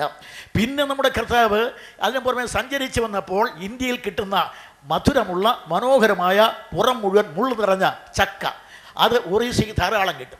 ഒറീസ താമസിച്ച കാലത്ത് ചക്ക കണ്ടിരുന്നെങ്കിൽ യേശുക്രിസ്തു ഈ അത്തിപ്പഴം പറിക്കുന്ന കാര്യമൊന്നും പറയാതെ ഇവിടെ കണ്ട ചക്കയുടെ കാര്യം പറയണം. വിശ്വാസം പുറം കണ്ടാൽ പരിക്കനായിരിക്കണം, കൊണ്ടുപോയിരിക്കണം, പൊട്ടിച്ചു കഴിഞ്ഞാൽ നാസാരന്ധ്രം കീറിപ്പോകുന്ന മണം കലരുന്നതായിരിക്കണം. മാത്രമല്ല തിന്നാൽ മതി നിർത്താതെ തിന്നാൻ തോന്നുന്ന ചക്ക, അത് ഞാൻ അവിടെ കണ്ടു. ഇതുപോലെ ആയിരിക്കണം. അതുപോലെ ദൈവത്തിന് സുഗന്ധവാസനയായിരിക്കണം നിങ്ങളെന്നൊക്കെ പറയും. അതൊന്നും പറയാൻ പോയില്ല. അപ്പോൾ ഇത് ഇന്ത്യയിൽ നിന്ന് ഒറ്റ കാര്യമില്ല. 35 ഉപമകൾ യേശുക്രിസ്തു പറഞ്ഞിട്ടുണ്ട്. ഈ 35 ഉപമകളിൽ ഒറ്റ ഉപമ പോലും ഇന്ത്യൻ മണ്ണിൽ നിന്നില്ല. എല്ലാം അവിടെ കാണുന്ന കനാൻ നാട്ടിൽ കാണുന്ന അവിടെയുള്ള കൊക്കും കുളക്കോഴി എന്നൊക്കെ ഞാൻ പറയുന്നതാണ്. അവിടെ കാണുന്ന കുറുനരിയും പാമ്പും അതും ഇതുമൊക്കെയാണ്. പിന്നെ അവിടെ വീശി വിതയ്ക്കുന്ന ഗോതമ്പ്, അവിടെ വിതയ്ക്കുന്നതായ മുന്തിരി, ഇതൊക്കെയാണ് യേശുക്രിസ്തുവിന് ഉപമയപ്പെടുന്നത്. വേറെ യാതൊന്നുമില്ല. നേരെ മറിച്ച് ഇവിടെ നിന്നുള്ള ഏതെങ്കിലും ഒന്ന് പറയണ്ടേ, അതൊന്നും ഇവിടെ വന്നിട്ടില്ല. ഇനി ഏറ്റവും ഒടുവിലായി പറഞ്ഞാൽ യേശുക്രിസ്തു നസറത്ത് വിട്ട് പോയിട്ടില്ല. ലൂക്കോസ് 4-ാം അധ്യായത്തിൽ പറയുന്നത് അവൻ പതിവ് പോലെ പള്ളിയിൽ പോയി എന്നാണ്. അപ്പോൾ 12-ാമത്തെ വയസ്സിൽ ഒരു ദിവസം പള്ളിയിൽ പോയി. അത് കഴിഞ്ഞിട്ട് കർത്താവ് 30-ാമത്തെ വയസ്സിൽ പള്ളിയിൽ പോയി. പതിവ് പോലെ എന്ന് പറഞ്ഞാൽ ഒരു വർഷത്തിൽ 52 ഞായറാഴ്ചയും പോകണം. ഇനി ഇടയ്ക്കൊന്ന് വിട്ടുപോയാലും പറയാം. എന്നാൽ പതിവ് പോലെ എന്നാണ് ഇവിടെ ലൂക്കോസ് പറയും. അവൻ പതിവ് പോലെ പള്ളിയിൽ പോയി. പതിവ് പോലെ പള്ളിയിൽ പോയി എന്ന് പറയണമെങ്കിൽ 52 ശനിയാഴ്ചയും പോയി. ശനിയാഴ്ചയാണല്ലോ അവർക്ക്, അത്രയും പോകണം. അതുകൊണ്ട് പള്ളിയിൽ പോയി. പിന്നെ പുറമെ ഇവൻ അവിടെ ചെന്നപ്പോൾ അവിടെ ശിശു വിളിക്കുന്നവൻ വായിക്കാൻ പുസ്തകം എടുത്തു കൊടുത്തു എന്ന് എഴുതിയിട്ടുണ്ട്. വായിക്കാൻ പുസ്തകം എടുത്തു കൊടുത്തു എങ്കിൽ ആ പുസ്തകത്തിൽ പ്രത്യേകിച്ച് ഓടിച്ചെന്നാലൊന്നും യഹൂദൻ കൊടുക്കുകയില്ല. യഹൂദൻ്റെ സിന്നഗോഗ് എന്ന് പറയുന്നത് 7 വായനക്കാരുള്ളതാണ്. 7 വായനക്കാരുള്ളത് അവർക്ക് ശുശ്രൂഷിക്കുന്നവർ പുസ്തകം കൊടുക്കുകയുള്ളൂ. ഇപ്പോൾ നമ്മുടെ കർത്താവ് പതിവ് പോലെ പള്ളി ചെന്നപ്പോൾ അന്നത്തെ ഊഴം തനിക്കായിരുന്നു വായിക്കാൻ. 7 വായനക്കാരുള്ളതിൽ നസറത്തിലെ പള്ളിയിലെ ഒരു വായനക്കാരനായിരുന്നു നമ്മുടെ കർത്താവ്. അതുകൊണ്ടാണ് പതിവ് പോലെ അവൻ പള്ളിയിൽ ചെന്നപ്പോൾ ശുശ്രൂഷിക്കുന്നവൻ ആ യേശയ്യാ പ്രവചനം അവൻ്റെ കൈ കൊടുത്തു. അവൻ ഒരല്പം മര്യാദകേട് കാണിച്ചാണ് വായിച്ചത്. അതൊക്കെ പറയുന്നില്ല. അങ്ങനെ മര്യാദകേടെന്നൊക്കെ കർത്താവിനെ പറഞ്ഞ് തെറ്റിദ്ധരിക്കരുത്. അവൻ വായിച്ചിട്ട് ഒരു വാചകം പൂർത്തീകരിക്കാതെ മടക്കിയാണ് കൈ കൊടുത്തേച്ച് മതിയാക്കി പോട്ടെ, അത്രയും ചെയ്തു. ഇങ്ങനെ പറഞ്ഞാൽ 1 മണിക്കൂർ ഇവിടെ നിന്ന് യേശുക്രിസ്തു ഇന്ത്യയിൽ വന്നിട്ടില്ല എന്നും കനാൻ നാട് വിട്ടു പോയിട്ടില്ലെന്ന് സമർത്ഥിക്കുവാനുള്ള എല്ലാ കരുക്കളും എൻ്റെ കീശയിലുണ്ട്. സമയം പരിമിതം, വിഷയം വിസ്തൃതം, ഞാൻ വിട്ടിട്ട് അപ്പുറത്ത് വരിക. അപ്പോൾ ചുരുക്കത്തിൽ പറഞ്ഞാൽ നമ്മുടെ കർത്താവായ യേശുക്രിസ്തു ഇന്ത്യയിൽ വന്നു എന്നുള്ളത് കപടവാദമാണ്. അത് അംഗീകരിക്കുന്നില്ല. പിന്നെ മറ്റൊരു സിദ്ധാന്തം ഞാൻ പിന്നെ പറയും. ഇതിനും പുറമെ ഇപ്പോൾ ചില ആളുകൾ പറയുന്നത് യേശുക്രിസ്തു എന്ന് പറഞ്ഞാൽ ഇതൊക്കെ സങ്കല്പമാണെന്ന് പറയാൻ തുടങ്ങിയിട്ടുണ്ട്. ഈ സങ്കല്പവാദം ഇന്ന് തുടങ്ങിയതല്ല, 19-ാം നൂറ്റാണ്ടിൽ തുടങ്ങിയതാണ്. യേശുക്രിസ്തു ജീവിച്ചിരുന്നിട്ടില്ല. അതിനുമുമ്പ് ഇവിടെ കുറേ ലിബറൽ തിയോളജന്മാരെല്ലാം യേശുക്രിസ്തുവിൻ്റെ തേജസ്സേറിയ വസ്ത്രം വരിഞ്ഞൊരിച്ചു. എന്നാൽ അവിടെ അസ്തിത്വം ഉരിനീക്കിയത് 19-ാം നൂറ്റാണ്ടിൻ്റെ ആരംഭത്തിൽ ബ്രൂണോ ബാവുവർ എന്ന് പറയുന്ന ഒരു തിയോളജനായിരുന്നു. അദ്ദേഹം യേശുക്രിസ്തുവിന് അസ്തിത്വം തന്നെ നിഷേധിച്ചു. അങ്ങനെ വന്നപ്പോൾ പലരും അദ്ദേഹത്തെ അനുഗമിച്ചുകൊണ്ട് യേശുക്രിസ്തു ജീവിച്ചിരുന്നേയില്ല, സങ്കല്പമാണെന്നൊക്കെ പറഞ്ഞ് എഴുതാൻ തുടങ്ങി. ഒരുപക്ഷെ ഈ ആശയം നമ്മുടെ ഇവിടുത്തെ മലയാള സാഹിത്യകാരൻ സഖറിയായുടെ കയ്യിൽ കിട്ടിയെങ്കിൽ അദ്ദേഹം അതും പറയുമായിരുന്നു എന്ന് പറയാൻ. ഒരു ലേഖനം യേശുക്രിസ്തു ഇന്ത്യയിൽ നിന്ന് കേട്ടപ്പോൾ ഉടനെ അദ്ദേഹം അതിനെക്കുറിച്ച് പഠനം നടത്തണമെന്ന് പറഞ്ഞ ആളാണ്. അങ്ങനെയാണെങ്കിൽ ഞാൻ പറയുകയാണെങ്കിൽ ഇതും പഠനം നടത്താൻ. പക്ഷേ കുറേ കഴിഞ്ഞപ്പോൾ അനവധി ചരിത്രകാരന്മാർ യേശുക്രിസ്തുവിൻ്റെ അസ്തിത്വം സ്ഥാപിച്ചുകൊണ്ട് എഴുതാൻ തുടങ്ങി. നൂറുകണക്കിന് ചരിത്ര ഗ്രന്ഥങ്ങളുണ്ടായി. അങ്ങനെയുള്ള ചരിത്രങ്ങളിൽ വെച്ച് ഏറ്റവും ശ്രദ്ധേയമായ ഒന്ന് ക്രിസ്ത്യാനി എഴുതിയതല്ല, നേരെ മറിച്ച് യുക്തിവാദിയെന്നോ നാസ്തികനെന്നോ പറയാൻ കഴിയുന്ന റനാൻ എഴുതിയതാണ്. അങ്ങനെ റനാൻ എഴുതിയതായ ആ പ്രത്യേക ചരിത്രത്തിൽ ലൈഫ് ഓഫ് ജീസസ്, അതിലത് എടുത്തു പറഞ്ഞിരിക്കുന്ന ഒരു കാര്യം, അതുമെല്ലാം വിശദീകരിക്കുന്നില്ല, ഒരു ചെറിയ 2-3 വാചകങ്ങൾ മാത്രം. അദ്ദേഹം പറഞ്ഞു, അല്ലയോ നസ്രായനായ യേശുവേ, മഹാത്മാവേ, അവിടുന്ന് മഹാനായ പരിഷ്കർത്താവാണ്. അങ്ങയുടെ ദൗത്യം അങ്ങ് പൂർത്തീകരിച്ചിരിക്കുന്നു. അങ്ങ് മഹത്വത്തിൽ വിശ്രമിച്ചാലും അല്ലയോ യേശുവേ, ഇനി ഒരു 1000 ആണ്ടുകൾക്ക് ലോകത്തിലെ മുഴുവൻ ജനതയ്ക്കും അംഗീകരിക്കുവാൻ കൊള്ളാകുന്നവൻ നീ മാത്രമാണ്. അല്ലയോ 1000 ആണ്ടുകൾക്ക് അനവധി ആളുകളുടെ ഏറ്റവും വലിയ അംഗീകാരവും ആരാധനയും അങ്ങയെക്കുറിച്ച് മാത്രമല്ലേ ആയിരിക്കും. അല്ലയോ നസ്രായനായ യേശുവേ, ഞങ്ങളുടെ എല്ലാ സ്ഥാപനങ്ങൾക്കും പ്രമാണമായിരിക്കുന്നതും അങ്ങ് തന്നെയാണ്. അല്ലയോ നസ്രായനായ യേശുവേ, അങ്ങാണ് ഇനി ഉണ്ടാകാൻ പോകുന്ന സകല ആശയങ്ങൾക്കും സമരത്തിനെല്ലാം കാരണമാകുന്നത്. അങ്ങയുടെ മഹത്വപരമായ നാമം വരുവാൻ പോകുന്ന ആയിരക്കണക്കിന് സമരങ്ങൾക്കും കാരണമാകും. അല്ലയോ നസ്രായനായ യേശുവേ, അങ്ങേ ഒരിക്കലും ഇളക്കി മറിക്കുവാൻ ശ്രമിക്കുന്നവന് അത് സാധ്യമല്ല. അത് ഭൂമിയെ തകിടം മറിക്കുന്നത് പോലെയാണ്. ഇവിടെ അദ്ദേഹം പറഞ്ഞു, അല്ലയോ നസ്രായനായ യേശുവേ, അങ്ങ് നീണാൾ വാഴട്ടെ. അങ്ങ് ദൈവത്തെയും ഞങ്ങളെയും മറച്ചിരുന്ന ആ തിരശീല എന്നേക്കുമായി മാറ്റിത്തന്നു. ഇനി ഒരിക്കലും ഞങ്ങൾക്ക് ദൈവത്തെയും അങ്ങയെയും വേർതിരിക്കുവാൻ കഴിയയില്ല. 1000 ആണ്ടുകൾ അങ്ങയെ പ്രകീർത്തിക്കും, 1000 ആളുകൾ അങ്ങയെ സ്തുതിച്ചുകൊണ്ടേയിരിക്കുമെന്ന് പറഞ്ഞുകൊണ്ടാണ് റനാൻ തൂലിക താഴെ വെച്ചത്. ലോകപ്രസിദ്ധ നാസ്തിക ആചാര്യനായ ഇംഗർസോൾ ഒരിക്കൽ പ്രസംഗ പര്യടനം നടത്തുമ്പോൾ അമേരിക്കയിൽ പടുകൂറ്റൻ പള്ളികൾ കണ്ട് വളരെയേറെ വിഷണ്ഡചിത്തനായ ഇംഗർസോൾ തൻ്റെ സഹചരനായ ലീ വാലസിനെ വിളിച്ചു, വാലസ്, നീ ഒരു പുസ്തകം എഴുതണം. യേശുക്രിസ്തു ജീവിച്ചിരുന്നിട്ടില്ല, അത് നീയും ഞാനും അറിയുന്ന സത്യം, അത് ലോകത്തെ അറിയിക്കാൻ പുസ്തകം എഴുതണം. ലീ വാലസ് പറഞ്ഞു, ഞാനങ്ങ് എഴുതാം ഒരു പുസ്തകം. അദ്ദേഹം പറഞ്ഞിരിക്കുന്നത് ഇങ്ങനെയാണ്, യേശുക്രിസ്തുവിനെ കുറിച്ചൊരു പുസ്തകം എഴുതണമെന്ന് ഞാൻ ആഗ്രഹിച്ചു. അതിനുവേണ്ടി 4 സുവിശേഷങ്ങളും പരിശോധിച്ചു. ഞാൻ നേരെ പാലസ്തീനിലേക്ക് ചെന്നു.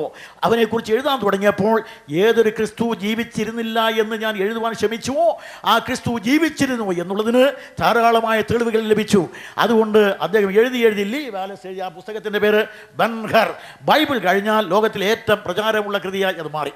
അതുപോലെ റനാൻ വേറൊരു കാര്യം കൂടെ പറഞ്ഞിട്ടുണ്ട്. അദ്ദേഹം പറഞ്ഞു, യേശുക്രിസ്തു ജീവിച്ചിരുന്നോ ഇല്ലോ എന്ന് പരിശോധിക്കാൻ ഞാൻ ആദ്യം 4 സുവിശേഷങ്ങളും പരിശോധിച്ചിട്ട് ഇതിൽ പറഞ്ഞിരിക്കുന്ന സ്ഥലകാലങ്ങൾക്ക് ഭൂമിശാസ്ത്രപരമായി മറ്റു നില എന്തെല്ലാം ബന്ധമുണ്ടെന്ന് കാണാം. ഞാൻ നേരെ പാലസ്തീനിലേക്ക് പോയി.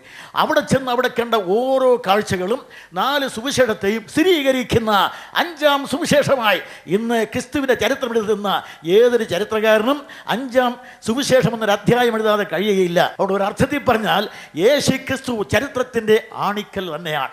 യേശുക്രിസ്തു ചരിത്രത്തിൻ്റെ മൂലക്കല്ലാണ്. ബൈബിൾ പറയുന്നത് പോലെ അവനത്രേ ഇതിനെല്ലാം ആധാരമായിരിക്കുന്നവൻ. അതുകൊണ്ട് യേശുക്രിസ്തുവിനെ സംബന്ധിച്ച് പറയുമ്പോൾ അവിടുന്ന് വെറും കൽപ്പിത കഥയല്ല, നേരെ മറിച്ച് ആളത്വമാണ്. H.G. വെൽസ് ഇങ്ങനെ പറയുകയുണ്ടായി, ഇവനെ പരിശോധിച്ചാൽ ഒരു സങ്കല്പ പുരുഷനെന്ന് പറയാനൊക്കെയില്ല. ഇവൻ ചരിത്രം ജീവിച്ചിരുന്ന ഇത്രയേറെ കാന്താകർഷണ ശക്തിയുള്ള മറ്റൊരു വ്യക്തി ഉണ്ടായിട്ടില്ല. വെൽസ് ഇങ്ങനെ ഞാൻ പറഞ്ഞാൽ ഉദ്ധരണം തന്നെ ഒരു 100 കണക്കിന് പറയാൻ കഴിയും.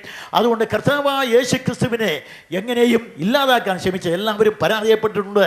ഇന്നത്തെ ലോകത്തിൽ ഞാൻ ആദ്യം പറഞ്ഞതുപോലെ സർവ്വ ആരാധ്യനായി, സർവ്വ ഉന്നതനായി, സമസ്ത ചരാചരപ്പുള്ളതായി ആരാധിക്കപ്പെടുന്ന, ആലാപനം ചെയ്യപ്പെടുന്ന, ആഘോഷിക്കപ്പെടുന്ന അനുഗ്രഹീത സത്താവിശേഷമാണ് കർത്താവായ യേശുക്രിസ്തു. ഇവിടെ 3-ാമത്തെ കുറിപ്പിലാണ് ഇപ്പോൾ ഞാൻ നിൽക്കുന്നത്. അതിൽ 2 കാര്യം കൂടെ. യേശുക്രിസ്തുവിനെ സംബന്ധിച്ച് അവിടുന്ന് ഇന്ത്യയിൽ വന്നില്ല എന്നും മിഥ്യയല്ലെന്ന് ഞാൻ പറഞ്ഞു. ഒരു കാര്യം കൂടെ, യേശുക്രിസ്തു ലോകത്തിൽ വന്നപ്പോൾ ലോകത്തെ കീഴ്മേൽ മറിക്കുന്ന ആശയങ്ങളാണ് അവിടുന്ന് സംഭാവന ചെയ്തത്. അതുകൊണ്ട് ചരിത്രകാരനായ നെഹ്റു പറയുന്നത് ഇങ്ങനെയാണ്, അവിടെ തുറന്നു പറഞ്ഞ കാര്യങ്ങൾ ആലോചിച്ചാൽ യഹൂദന്മാർക്ക് അവർ നിന്ന സ്ഥലം തന്നെ തകിടം മറിയുന്നത് പോലെ തോന്നി. അത്രയ്ക്ക് യേശുക്രിസ്തു വിപ്ലവകാരിയായിരുന്നു, അത്രയ്ക്ക് അദ്ദേഹത്തിൻ്റെ ആശയങ്ങളും വിപ്ലവകരമായിരുന്നു. വിപ്ലവകരമായ ആശയങ്ങൾ കൊണ്ട് അന്നത്തെ ലോകത്തെ ഇളക്കി മറിച്ച അതുല്യനായ ആചാര്യൻ പോരാ, മനുഷ്യൻ്റെ ആഭ്യന്തരവും ബാഹ്യവുമായിരിക്കുന്ന മണ്ഡലത്തെ എന്ന് പറഞ്ഞാൽ അത് മാനസികം, ശാരീരികം, ഭൗതിക ലോകം ഇവയെല്ലാം ഒരുപോലെ ഇളക്കി മറിക്കുവാൻ കഴിയുന്ന അനുഗ്രഹീതമായ ആശയങ്ങളുടെ ഒമ്പിച്ച പ്രവാഹമായിരുന്നു അവിടുത്തെ കൊച്ചു കൊച്ചു വാക്കുകൾ. കർത്താവായ യേശുക്രിസ്തു ലോകത്തിൽ വന്നു. അവനെക്കുറിച്ച് നിക്കോദെമോസ് പറഞ്ഞ ഒരു കാര്യം ഇവിടെയുണ്ട്. ഇവൻ ഗുരു, നീ ദൈവത്തിൻ്റെ അടുക്കൽ നിന്ന് ഉപദേഷ്ടാവായി വന്നിരിക്കുന്നു. ദൈവത്തിൻ്റെ അടുക്കൽ നിന്ന് ഉപദേഷ്ടാവായി ദൈവത്തിൻ്റെ അടുക്കൽ നിന്ന് ഉപദേഷ്ടാവായി വന്നിരിക്കുന്നു. ദൈവത്തിൻ്റെ അടുക്കൽ നിന്നുള്ള ഉപദേഷ്ടാവ് യേശുക്രിസ്തുവിന് കൊടുത്തിരിക്കുന്ന പേരാണ്. ലോകത്ത് ഉപദേശിക്കുവാൻ എത്രയോ ആചാര്യന്മാർ ഇന്ത്യക്ക് പുറത്തൊക്കെ ഉണ്ടായി. ഇന്ത്യയിൽ യാജ്ഞവൽക്യൻ, ഉദാലക, അരുണി, ശേതകേതു തുടങ്ങിയുള്ള ഉപനിഷത്ത് ആചാര്യന്മാരും വേദങ്ങളിൽ പരാമർശിക്കപ്പെടുന്നവരും പുരാണങ്ങളിൽ പരാമർശിക്കുന്ന വസിഷ്ഠനും മറ്റും ഉണ്ടായി വന്നു. ഇങ്ങനെ എത്രയോ ഗുരുക്കന്മാർ. പ്രാചീന തത്വചിന്തയുടെ തറവാടായ ഗ്രീസിലേക്ക് ചെന്നാൽ അവിടെ എത്രയെത്ര ആചാര്യന്മാരാണ്. നാം പറയുന്ന ഗ്രീക്ക് അയോണിക് ദാർശനികന്മാർ തുടങ്ങി പിന്നെ അവിടെ അറിയപ്പെടുന്നതായ ഏറ്റവും ശ്രദ്ധേയരായ സോക്രട്ടീസ്, പ്ലാറ്റോ, അരിസ്റ്റോട്ടിൽ, അത് കഴിയുമ്പോൾ പിന്നെ നമ്മൾ വായിക്കും ഡെമോക്രീറ്റസ്, പൈതഗോറസ് തുടങ്ങി നിരവധി ആചാര്യന്മാർ. പിന്നെയും അത് കഴിഞ്ഞ് അപ്പുറത്തേക്ക് ചെന്നാൽ ഇസ്രായേലിലെ പ്രവാചകന്മാർ, പേർഷ്യയിലേക്ക് വന്ന സ്വരദുഷ്ടർ, ചൈനയിൽ ലാവോസയും കൺഫ്യൂഷ്യസും, ഇവരെല്ലാം ഏറെക്കുറെ ഒരു കാലഘട്ടത്തിൽ ലോകത്തെ ദാർശനിക വിചാരം കൊണ്ട് കോരിത്തെരിപ്പിച്ച് നിന്ന് ഉത്കടമായ ചിന്തകളുണ്ട് മസ്തിഷ്കത്തെ ഇളക്കി മറിച്ച മഹാപ്രഭാവശാലികളായിരുന്നു. പക്ഷെ ഒരു കാര്യം ഇവരെല്ലാം ഒരിക്കലും പറഞ്ഞിട്ടില്ല, എൻ്റെ അടുത്ത് വന്ന് എന്നോട് പഠിപ്പിനെന്ന് ഒരിക്കലും പറഞ്ഞിട്ടില്ല. നമ്മുടെ 20-ാം നൂറ്റാണ്ടുകളുടെ ലോകത്തിലെ ഏറ്റവും വലിയ ദാർശനികൻ അറിയപ്പെട്ട റസൽ പറഞ്ഞത്, എനിക്ക് അത്തരത്തിലുള്ള യാതൊരു കാര്യങ്ങളും അറിഞ്ഞുകൂടാ എന്നാണ്. ഞാൻ ഇപ്പോഴും അറിവിനെ അന്വേഷിച്ചുകൊണ്ടേയിരിക്കുന്നു എന്നാണ്. പക്ഷേ ലോകം കണ്ട രണ്ടാമത്തെ ഫിലോസഫറായ 20-ാം നൂറ്റാണ്ടിലെ രാധാകൃഷ്ണൻ പറഞ്ഞു ഇതേ ആശയങ്ങൾ. അതുകൊണ്ട് ആരും എല്ലാവരും സമ്മതിക്കുന്നത് ഒടുവിൽ പഠിച്ച് വരുമ്പോൾ ഒന്നും അറിഞ്ഞുകൂടാ എന്ന് അവർ സമ്മതിക്കും. ഞങ്ങൾ അറിവിനെ അന്വേഷിക്കുന്നു എന്ന്. പക്ഷേ യേശുക്രിസ്തു വന്നത് മുതൽ ദൈവത്തിന് അടുക്കൽ നിന്ന് ഇറങ്ങി വന്ന ഉപദേഷ്ടാവെന്ന് പറയും. അത് ശരിയാണ്, അദ്ദേഹം പഠിപ്പിക്കുകയായിരുന്നു. അദ്ദേഹം പഠിപ്പിച്ചതുപോലെ ആരും പഠിപ്പിച്ചിട്ടില്ല. എന്നോട് പഠിപ്പിനെന്ന് ആധികാരികമായി പറഞ്ഞവൻ അനന്തതയിൽ നിന്ന് അവനിലേക്ക് ഇറങ്ങി വന്ന് അഖില ലോക ജനകോടികളെ തൻ്റെ അടുക്കലേക്ക് ആഹ്വാനം ചെയ്ത് അവരെയെല്ലാം അക്കമിട്ട് അണയിട്ട് പഠിപ്പിച്ച അനശ്വരനായ അധ്യാപകനാണ് നമ്മുടെ കർത്താവായ യേശുക്രിസ്തു. ആധ്യാത്മികം, ഭൗതികം എന്ന് വേണ്ട സാംസ്കാരികം എല്ലാ മണ്ഡലങ്ങളെയും അവിടുന്ന് പഠിപ്പിക്കുകയുണ്ടായി. ക്രിസ്തുവിൻ്റെ ഉപദേശങ്ങളെ ക്രോഡീകരിച്ചാൽ 3 വാക്കുകളിൽ കൊണ്ട് നമുക്ക് വിശദീകരിക്കാം. സ്നേഹിപ്പിൻ, കൊടുപ്പിൻ, ത്യജിപ്പിൻ. 3 വാക്കുകൾ. ഞാൻ ഈ ഉപദേശം മുഴുവൻ കൂടെ പരിശോധിച്ചിട്ട് ഈ 3 വാക്കുകളാണ് ഒതുക്കിയിരിക്കുന്നത്. സ്നേഹിപ്പിൻ, ഇത് മറ്റൊക്കെ പറഞ്ഞിട്ടുണ്ടെങ്കിലും ഇതുപോലെ പഠിപ്പിച്ചിട്ടില്ല. അതിന് അടിത്തറയിട്ടിട്ടുണ്ട്. ദൈവം സ്നേഹമാണ്. ദൈവം സ്നേഹിച്ചിട്ട് എന്ത് ചെയ്തു? യേശുക്രിസ്തു സ്നേഹമാണ്. സ്നേഹിച്ചിട്ട് എന്ത് ചെയ്തു? നിങ്ങളും സ്നേഹിപ്പിൻ കർത്താവ് പറഞ്ഞു. കൊടുപ്പിൻ, ഇതും കർത്താവ് പറഞ്ഞു. ദൈവം കൊടുത്തു, ഞാൻ കൊടുക്കുന്നു, നിങ്ങളും കൊടുപ്പിൻ കർത്താവ് പറഞ്ഞു. ത്യജിപ്പിൻ, ദൈവം ത്യജിച്ചു തൻ്റെ പുത്രനെ. ദൈവം ത്യജിച്ചു, പുത്രൻ ത്യജിച്ചു തൻ്റെ സ്വർഗത്തിലെ പദവികൾ. പുത്രൻ ത്യജിച്ചു, നിങ്ങളും ത്യജിപ്പിൻ. പക്ഷേ ഇത് ക്രൈസ്തവ ലോകത്തിന് മനസ്സിലാകാത്ത ശൈലിയാണ്. എന്നാൽ യേശുക്രിസ്തു പിന്നെയും പറഞ്ഞു കൊടുപ്പിനെന്ന് പറഞ്ഞത് മനസ്സിലായി. യേശുക്രിസ്തു പറഞ്ഞ പോലെ ആരെങ്കിലും പഠിപ്പിച്ചിട്ടുണ്ടോ? യേശുക്രിസ്തു പറഞ്ഞു കുറേ ദിവസം കഴിഞ്ഞപ്പോൾ കർത്താവിൻ്റെ കൂടെ കുറേ ആളുകളുണ്ട്. ഒരിക്കൽ ചെന്ന് കർത്താവ് പറഞ്ഞു, ഈ ജനം 3 ദിവസം എന്നോട് കൂടെയുണ്ട്, നിങ്ങൾ ഇവർക്ക് ഭക്ഷിപ്പാൻ കൊടുപ്പിൻ. ഉടനെ ഇവർ ചോദിച്ചു, എവിടെയാണ് ഈ കാട്ടിൽ ഭക്ഷണം കിട്ടാൻ? 200 പണത്തിന് വാങ്ങിച്ചാൽ തികയില്ല, എവിടെ നിന്ന് പോയി കിട്ടും? നിങ്ങൾ കൊടുപ്പിൻ. ഉടനെ പറഞ്ഞു, നിങ്ങൾ തന്നെ കൊടുക്കണമെന്നാണ് കർത്താവ് പറഞ്ഞത്. കയ്യിൽ ഒന്നുമില്ലാതെ കയ്യും വീശി നടക്കുന്ന പാവം ശിഷ്യന്മാരോട് കർത്താവ് പറഞ്ഞു, നിങ്ങൾ തന്നെ കൊടുക്കണം. അപ്പോൾ പറഞ്ഞു, ഇവിടെ ഒരു 5 അപ്പമുണ്ട്, എല്ലാം കൂടെ വാഴ്ത്തി കർത്താവിൻ്റെ കൈ കൊണ്ടു കൊടുത്തു. കർത്താവ് ഇത് വാങ്ങി വാഴ്ത്തി നുറുക്കി തിരിച്ചു കൊടുത്തു. നമ്മുടെ ധനശാസ്ത്ര തത്വമല്ല നമ്മുടെ കർത്താവിൻ്റെ ധനശാസ്ത്ര തത്വം. നമ്മുടെ ധനശാസ്ത്ര തത്വം എന്ന് പറയുന്നത് നമ്മുടെ ധനശാസ്ത്ര തത്വം എന്ന് പറയുന്നത് എടുക്കും തോറും കുറയുക. നമ്മുടെ കർത്താവിൻ്റെ ധനശാസ്ത്ര തത്വം എന്ന് പറയുന്നത് എടുക്കും തോറും വർദ്ധിക്കുക. ഒടുവിൽ 5 അപ്പം വാഴ്ത്തി നോക്കിയ 12 കൊട്ട അധികം. അത്രയുമായി 5000 പുരുഷന്മാർ മാത്രം തിന്നിട്ട് ഇത്രയുമായി. അപ്പോൾ നമ്മുടെ കർത്താവ് കൊടുപ്പിനെന്ന് പറഞ്ഞു. അതുപോലെ തന്നെ ഇതെല്ലാം പറഞ്ഞ ഈ വാക്കുകളെല്ലാം കൂടെ ജീവകാരുണ്യം എന്ന് പറയാം. ഈ ജീവകാരുണ്യ പ്രവൃത്തി കർത്താവ് പറഞ്ഞതും ചെയ്തതുമാണ്. രോഗശാന്തിയൊക്കെ കർത്താവ് ചെയ്തിട്ടുണ്ട്, ശിഷ്യന്മാരും ചെയ്തിട്ടുണ്ട്. എനിക്കതിനുള്ള കഴിവില്ല. അതില്ലാത്തത് കൊണ്ടാണ് ഞാൻ അതൊന്നും പറയാം, ഈ രോഗികളെ കൊണ്ടുവരുവൻ സൗഖ്യമാക്കും, അതെല്ലാം തട്ടിപ്പാണ്. നേരെ മറിച്ച് നാം അറിയുന്നത് പോലെ തന്നെ കർത്താവ് രോഗികളെ സൗഖ്യമാക്കി, അദ്ദേഹത്തിന് കഴിയും. അപ്പോസ്തലന്മാർക്ക് കൃപാവരം കൊടുത്തു, അവർ ചെയ്തു. പിന്നെയുള്ള ശിഷ്യന്മാർ, ലോകത്തിൻ്റെ നാനാഭാഗങ്ങളിൽ പോയവരെല്ലാം മരുന്ന് പെട്ടിയും കൊണ്ടാണ് പോയത്. സോമർവെല്ലും ഡോക്ടറും സോമർവെല്ലും അവരെല്ലാം വന്നത് മരുന്ന് പെട്ടിയും കൊണ്ടാണ്. അവരും രോഗികളെ സൗഖ്യമാക്കി. അങ്ങനെയാണ് നമ്മുടെ ഇന്ത്യയിൽ ഇന്ന് അറിയപ്പെടുന്ന പ്രശസ്തമായിരിക്കുന്ന ആതുരാലയങ്ങൾ, ആശുപത്രികളൊക്കെ ഉണ്ടായത്. ചുരുക്കത്തിൽ ക്രിസ്തുവിൻ്റെ ഉപദേശം. അതുപോലെ ഏത് കാര്യം പറഞ്ഞാലും നമ്മുടെ കർത്താവ് പഠിപ്പിച്ചത് മനസ്സിലാകും. ഒരു ദൃഷ്ടാന്തം മാത്രം പറയാം. കൽക്കട്ടയിലേക്ക് ചെല്ലുക. അവിടെ ചെന്നാൽ അവിടെ എന്താണ് കാണുന്നത്? അവിടെയുള്ള വൻകിട കോടീശ്വരന്മാരും ജന്മികളുമെല്ലാം അവരുടെ ആവശ്യത്തിന് വേണ്ടി ഉപയോഗിച്ചിട്ട് പാവപ്പെട്ട തരുണീമണികൾ, അവരുടെ ഉദരത്തിൽ നിന്ന് പുറത്തു വീഴുന്ന പിഞ്ചോമന പൈതങ്ങളെ കൽക്കട്ടയിലെ ചേറ്റ് വെള്ളങ്ങളിലേക്ക് വലിച്ചെറിഞ്ഞപ്പോൾ അവിടെ നിന്ന് ആ കുട്ടികളെല്ലാം വലിച്ചെടുത്ത് ജീവിതം കൊടുക്കുവാൻ ചെക്കോസ്ലോവാക്യക്കാരി മദർ തെരേസയല്ലാതെ നമ്മുടെ കർത്താവായ യേശുക്രിസ്തു നിങ്ങൾ പഠിപ്പിപ്പിൻ. അന്ന് മുതൽ ഞങ്ങൾ പഠിപ്പിക്കാൻ തുടങ്ങി. എന്താണ് പഠിപ്പിച്ചത്? അവിടെയെല്ലാം നമ്മൾ മനസ്സിലാക്കുന്നത് യേശുക്രിസ്തു പഠിപ്പിച്ചതുപോലെ ആരും പഠിപ്പിച്ചിട്ടില്ല. നമ്മുടെ കർത്താവായ യേശുക്രിസ്തു ശരിയായിട്ട് പഠിപ്പിച്ചത് ഇങ്ങനെയാണ്. അവൻ എങ്ങനെയാണ് പഠിപ്പിച്ചത്? കർത്താവായ യേശുക്രിസ്തുവിനെ പഠിപ്പിക്കൽ അനന്യസാധാരണങ്ങളാണ്. 1, 2, 3 ദൃഷ്ടാന്തങ്ങൾ എല്ലാ ഗുരുക്കന്മാരും പഠിപ്പിച്ചു, കർത്താവും പഠിപ്പിച്ചു. മോശെ എന്താണ് പഠിപ്പിച്ചത്? എന്താണ് പഠിപ്പിച്ചത്? പല്ലിന് പല്ല്, തല്ലിന് തല്ല്, കൊല്ലിന് കൊല്ല്, കണ്ണിന് കണ്ണ് സമം, പകരത്തിന് പകരം മോശെ പഠിപ്പിച്ചു. പിന്നെ കൃഷ്ണൻ എന്താണ് പഠിപ്പിച്ചത്? പാണ്ഡവരുടെ 7 അക്ഷൗഹിണി, കൗരവരുടെ 11 അക്ഷൗഹിണി, സമരസജ്ജം സായുധം സമരാങ്കണം കുരുക്ഷേത്രം. അവിടെ നിലനിൽക്കുന്ന 2 സൈന്യവ്യൂഹങ്ങൾ, കൗരവരുടെ 11 അക്ഷൗഹിണിയും 7 അക്ഷൗഹിണി പാണ്ഡവരുടെ അപ്പുറം നിൽക്കുമ്പോൾ സമർത്ഥനായ സാരഥിയായ കൃഷ്ണനോട് യുദ്ധപ്രിയനായ യുദ്ധ നേതാവായ അർജുനൻ പറയലോ, കൃഷ്ണ ആരോടൊക്കെ യുദ്ധം ചെയ്യണം, നിർത്തു ഈ 2 സൈന്യവ്യൂഹമധ്യേൻ്റെ തേര്. ആ തേർത്തട്ടിൽ എഴുന്നേറ്റ് നിന്നിട്ട് അർജുനൻ 4 വശത്തേക്കും ഖണ്ഡീവൻ കുത്തിപ്പിടിച്ച് നിന്ന് നോക്കി. അല്ലയോ കൃഷ്ണ, ആ കാണുന്നതെല്ലാം എൻ്റെ ബഹുമാന്യ ഗുരുഭൂതന്മാർ. അല്ലയോ കൃഷ്ണ, അങ്ങകലെ നിൽക്കുന്നതെല്ലാം ബന്ധുമിത്രാദികൾ, ചാർച്ചക്കാർ. അല്ലയോ കൃഷ്ണ, ഈ നിൽക്കുന്നതെല്ലാം എല്ലാ മാതുലന്മാർ. ആർക്ക് വേണ്ടിയാണോ യുദ്ധം ചെയ്യാൻ പോകുന്നത് അവരെയാണ് ഞാൻ കൊല്ലാൻ പോകുന്നത്. അല്ലയോ കൃഷ്ണ, അതുകൊണ്ട് എൻ്റെ ബന്ധുമിത്രാദികളെയും ചാർച്ചക്കാരെയും കൊന്നൊടുക്കിയിട്ട് രാജ്യം വേണ്ട, കിരീടം വേണ്ട, ചെങ്കോല് വേണ്ട, രാജഭോഗം വേണ്ട, വലിച്ചെറിയുന്നു. ഖണ്ഡീവൻ പോകുന്നു കാട്ടിൽ തപസ്സനായി. അദ്ദേഹം ഖണ്ഡീവൻ നിലത്തിട്ടു, തേർത്തട്ടിൽ വീണ് കിടന്നു. അനന്തരം കൃഷ്ണൻ പറഞ്ഞു, അല്ലയോ കൃഷ്ണ അർജുന, കർമ്മകാന്ഡം ഇതാകയാൽ, യോഗകാന്ഡം ഇതാകയാൽ, ജ്ഞാനകാന്ഡം ഇതാകയാൽ, എടുക്കൂ അർജുന ഖണ്ഡീവൻ, തൊടുക്കൂ അമ്പ്, കൊടുക്കൂ ശത്രുവിന്, അരിയൂ തല, ചൊരിയൂ ചോര. അതാണ് ഇന്നും പഠിപ്പിക്കുന്നത്. ഇതാ വരുന്നു മുഹമ്മദ് എന്താണ് പഠിപ്പിച്ചത്? മതത്തിന് വേണ്ടി മനുഷ്യനെ കൊന്ന് മറുലോകത്തെത്തിയാൽ മാതകത്തിടമ്പുകളായ മകളാമണികളെയും മാതിരി ഒരിക്കലും വിട്ടുമാറാത്ത മധുര മനോജ ഫലങ്ങളെയും മനസ്സ് പോലെ കൊടുക്കാമെന്ന് പറഞ്ഞപ്പോൾ ചെങ്കിസ് ഖാൻമാർ ഇസ്ലാമിൻ്റെ വാൾ ഹിന്ദുവിൻ്റെ രക്തത്തിൽ കഴിയുകയുണ്ടായി. നേരെ മറിച്ച് ഇതാ വരുന്നു നസ്രായനായ യേശുക്രിസ്തു. അവിടെ എന്താണ് പഠിപ്പിച്ചത്? നിന്റെ ശത്രുവിന് വിശന്നാൽ തിന്മാൻ കൊടുക്കുക, ശത്രുവിന് ദാഹിച്ചാൽ കുടിപ്പാൻ കൊടുക്കുക, ശത്രുവിനെ സ്നേഹിക്കുക, ശത്രുവിനെ ശപിക്കാതിരിക്കുക, ശത്രുവിനെ അനുഗ്രഹിക്കുക, ശത്രു വേണ്ടി പ്രാർത്ഥിക്കുക. വെറുതെ പറയുകയല്ല, അധരം കൊണ്ട് പറഞ്ഞതിൽ ഉത്തരം കൊണ്ട് മുദ്രയിട്ട ആചാര്യനാണ് അവിടെ എന്താണ് ചെയ്തത്? കർത്താവ് പറഞ്ഞു അവരെ അനുഗ്രഹിക്കണം. തന്നെ പിടിക്കുവാൻ വാളേന്തി വടിയേന്തി വന്ന റോമൻ പടയാളികൾ, അതിൽ ദൈവാലയത്തിലെ ഒരു ചേവകനും ഉണ്ടായിരുന്നു. അവൻ മഹാപുരോഹിതൻ്റെ ചേവകൻ ഒരു വാള് കടം വാങ്ങിക്കൊണ്ടാണ് വന്നത്.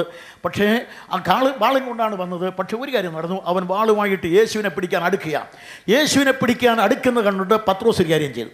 പത്രോസ് നേരെ ചെന്ന് അവൻ അന്ന് കടം വാങ്ങിക്കൊണ്ടുപോയ വാളും വസ്ത്രത്തിന് അടിയിൽ ഒളിച്ചു വെച്ചിരുന്നു. അതുമായിട്ട് അവിടെ പോയി. അവിടെ ചെന്ന് പത്രോസ് വാൾ പ്രയോഗിച്ചു. ഈ കടം വാങ്ങിച്ച വാൾ ഒളിച്ചു വെച്ച വാളാണ്. മറ്റവൻ അവിടെ ചെന്ന് യേശുവിനെ പിടിക്കുവാൻ അടുക്കുന്ന കണ്ടപ്പോൾ പത്രോസ് കടം വാങ്ങി ഒളിച്ച വാൾ ഊരിയെടുത്ത് പ്രയോഗിച്ചപ്പോൾ കളരി പോയിട്ടില്ലാത്ത, കത്തി പിടിച്ചിട്ടില്ലാത്ത, കടകം ചുവടറിഞ്ഞുകൂടാത്ത പത്രോസ് കടലിൽ പോയിട്ടുണ്ട്, ചൂണ്ടയിട്ടിട്ടുണ്ട്, മീൻ പിടിച്ചിട്ടുണ്ട്, മീൻ തല വെട്ടിയിട്ടുണ്ടാകാം. ആ പാടം വെച്ച് ഈ വാൾ പ്രയോഗിച്ചപ്പോൾ വെട്ടാൻ വന്നവൻ്റെ കഴുത്ത് പോയില്ല, കാതേ പോയുള്ളൂ. വെട്ടാൻ അറിഞ്ഞുകൂടാത്തവൻ വെട്ടിയാൽ ഇതായിരിക്കും. അത് കഴിഞ്ഞിട്ട് യേശുക്രിസ്തു ഇവൻ്റെ കാതറ്റ് നിൽക്കുന്ന കണ്ടിട്ട് നേരെ അടുത്ത് ചെന്നു. കാത് ചെന്ന് അവൻ്റെ കാത് തൊട്ട് സൗഖ്യമാക്കിയിട്ട് അവനോട് പത്രോസ് വാൾ ഉറയിലിടുക, വാളെടുക്കുന്നവൻ വാളാൽ വീഴും. 2000 ആണ്ടുകൾക്ക് മുമ്പ് ആയുധമെടുത്ത് അവൻ്റെ തല അറുത്തവനിയിലിട്ട് ചോരയ്ക്ക് വേണ്ടി വെമ്പി നിന്ന ചോരക്കൊതിയനായ ഈ പത്രോസിനെ നോക്കി യേശുവർ, പത്രോസ് വാൾ ഉറയിലിടുക. ഞങ്ങൾ ഉറയിലില്ല, ഇട്ട് തറയിലെറിയായിരുന്നു. കാരണം ഉറയിൽ കിടന്ന് എടുക്കാൻ തോന്നുമല്ലോ. അതുകൊണ്ട് ലോക ചരിത്രത്തിൽ എല്ലാ മതങ്ങളും കൊന്നു വിജയിച്ചതാണ്. ലോക ചരിത്രത്തിൽ ചത്ത് വിജയിച്ച ഒറ്റ പ്രസ്ഥാനമുണ്ടെങ്കിൽ അതിൻ്റെ പേരാണ് ക്രിസ്തു മാർഗം. അതിന് തുല്യം പറയാൻ വേറെ എവിടെ? അതുകൊണ്ട് ഞാൻ വിശദീകരിക്കുന്നില്ല. ഇവൻ മുഴുവൻ പഠിപ്പിച്ചതുപോലെ ആരും പഠിപ്പിച്ചിട്ടില്ല. അതുകൊണ്ട് ലോകം കണ്ട അത്യുന്നതനായ ഗുരുവരനാണ് നമ്മുടെ കർത്താവായ യേശുക്രിസ്തു എന്ന് പറഞ്ഞ് ഈ ഖണ്ഡിക ഞാൻ വിടുന്നു. അങ്ങനെ യേശുക്രിസ്തു ഐക്യ ലോകത്തിൽ തൻ്റെ കർമ്മപഥത്തിൽ അത്ഭുതങ്ങൾ അടയാളങ്ങളൊക്കെ ചെയ്തിട്ടുണ്ട്. അതൊരു വിഷയമേ അല്ല. യേശുക്രിസ്തു അത്ഭുതം ചെയ്തതുകൊണ്ട് ഞാൻ അദ്ദേഹത്തെ സ്വീകരിക്കയില്ലെന്ന് കഴിഞ്ഞ പ്രസംഗത്തിൽ ഞാൻ പറഞ്ഞിട്ടുണ്ട്. എന്നാൽ യേശുക്രിസ്തു ലോകത്തിൽ വന്ന് ഏറ്റവും ശ്രേഷ്ഠമായ കാര്യങ്ങൾ ഇങ്ങനെ പഠിപ്പിക്കുകയുണ്ടായി. പഠിപ്പിച്ച കർത്താവ് ഏറ്റവും ഒടുവിലായി പറഞ്ഞു, ഇപ്പോൾ ഞാൻ വന്നത് ഈ പഠിപ്പിക്കാൻ മാത്രമല്ല, മരിക്കാൻ വേണ്ടിയാണ്.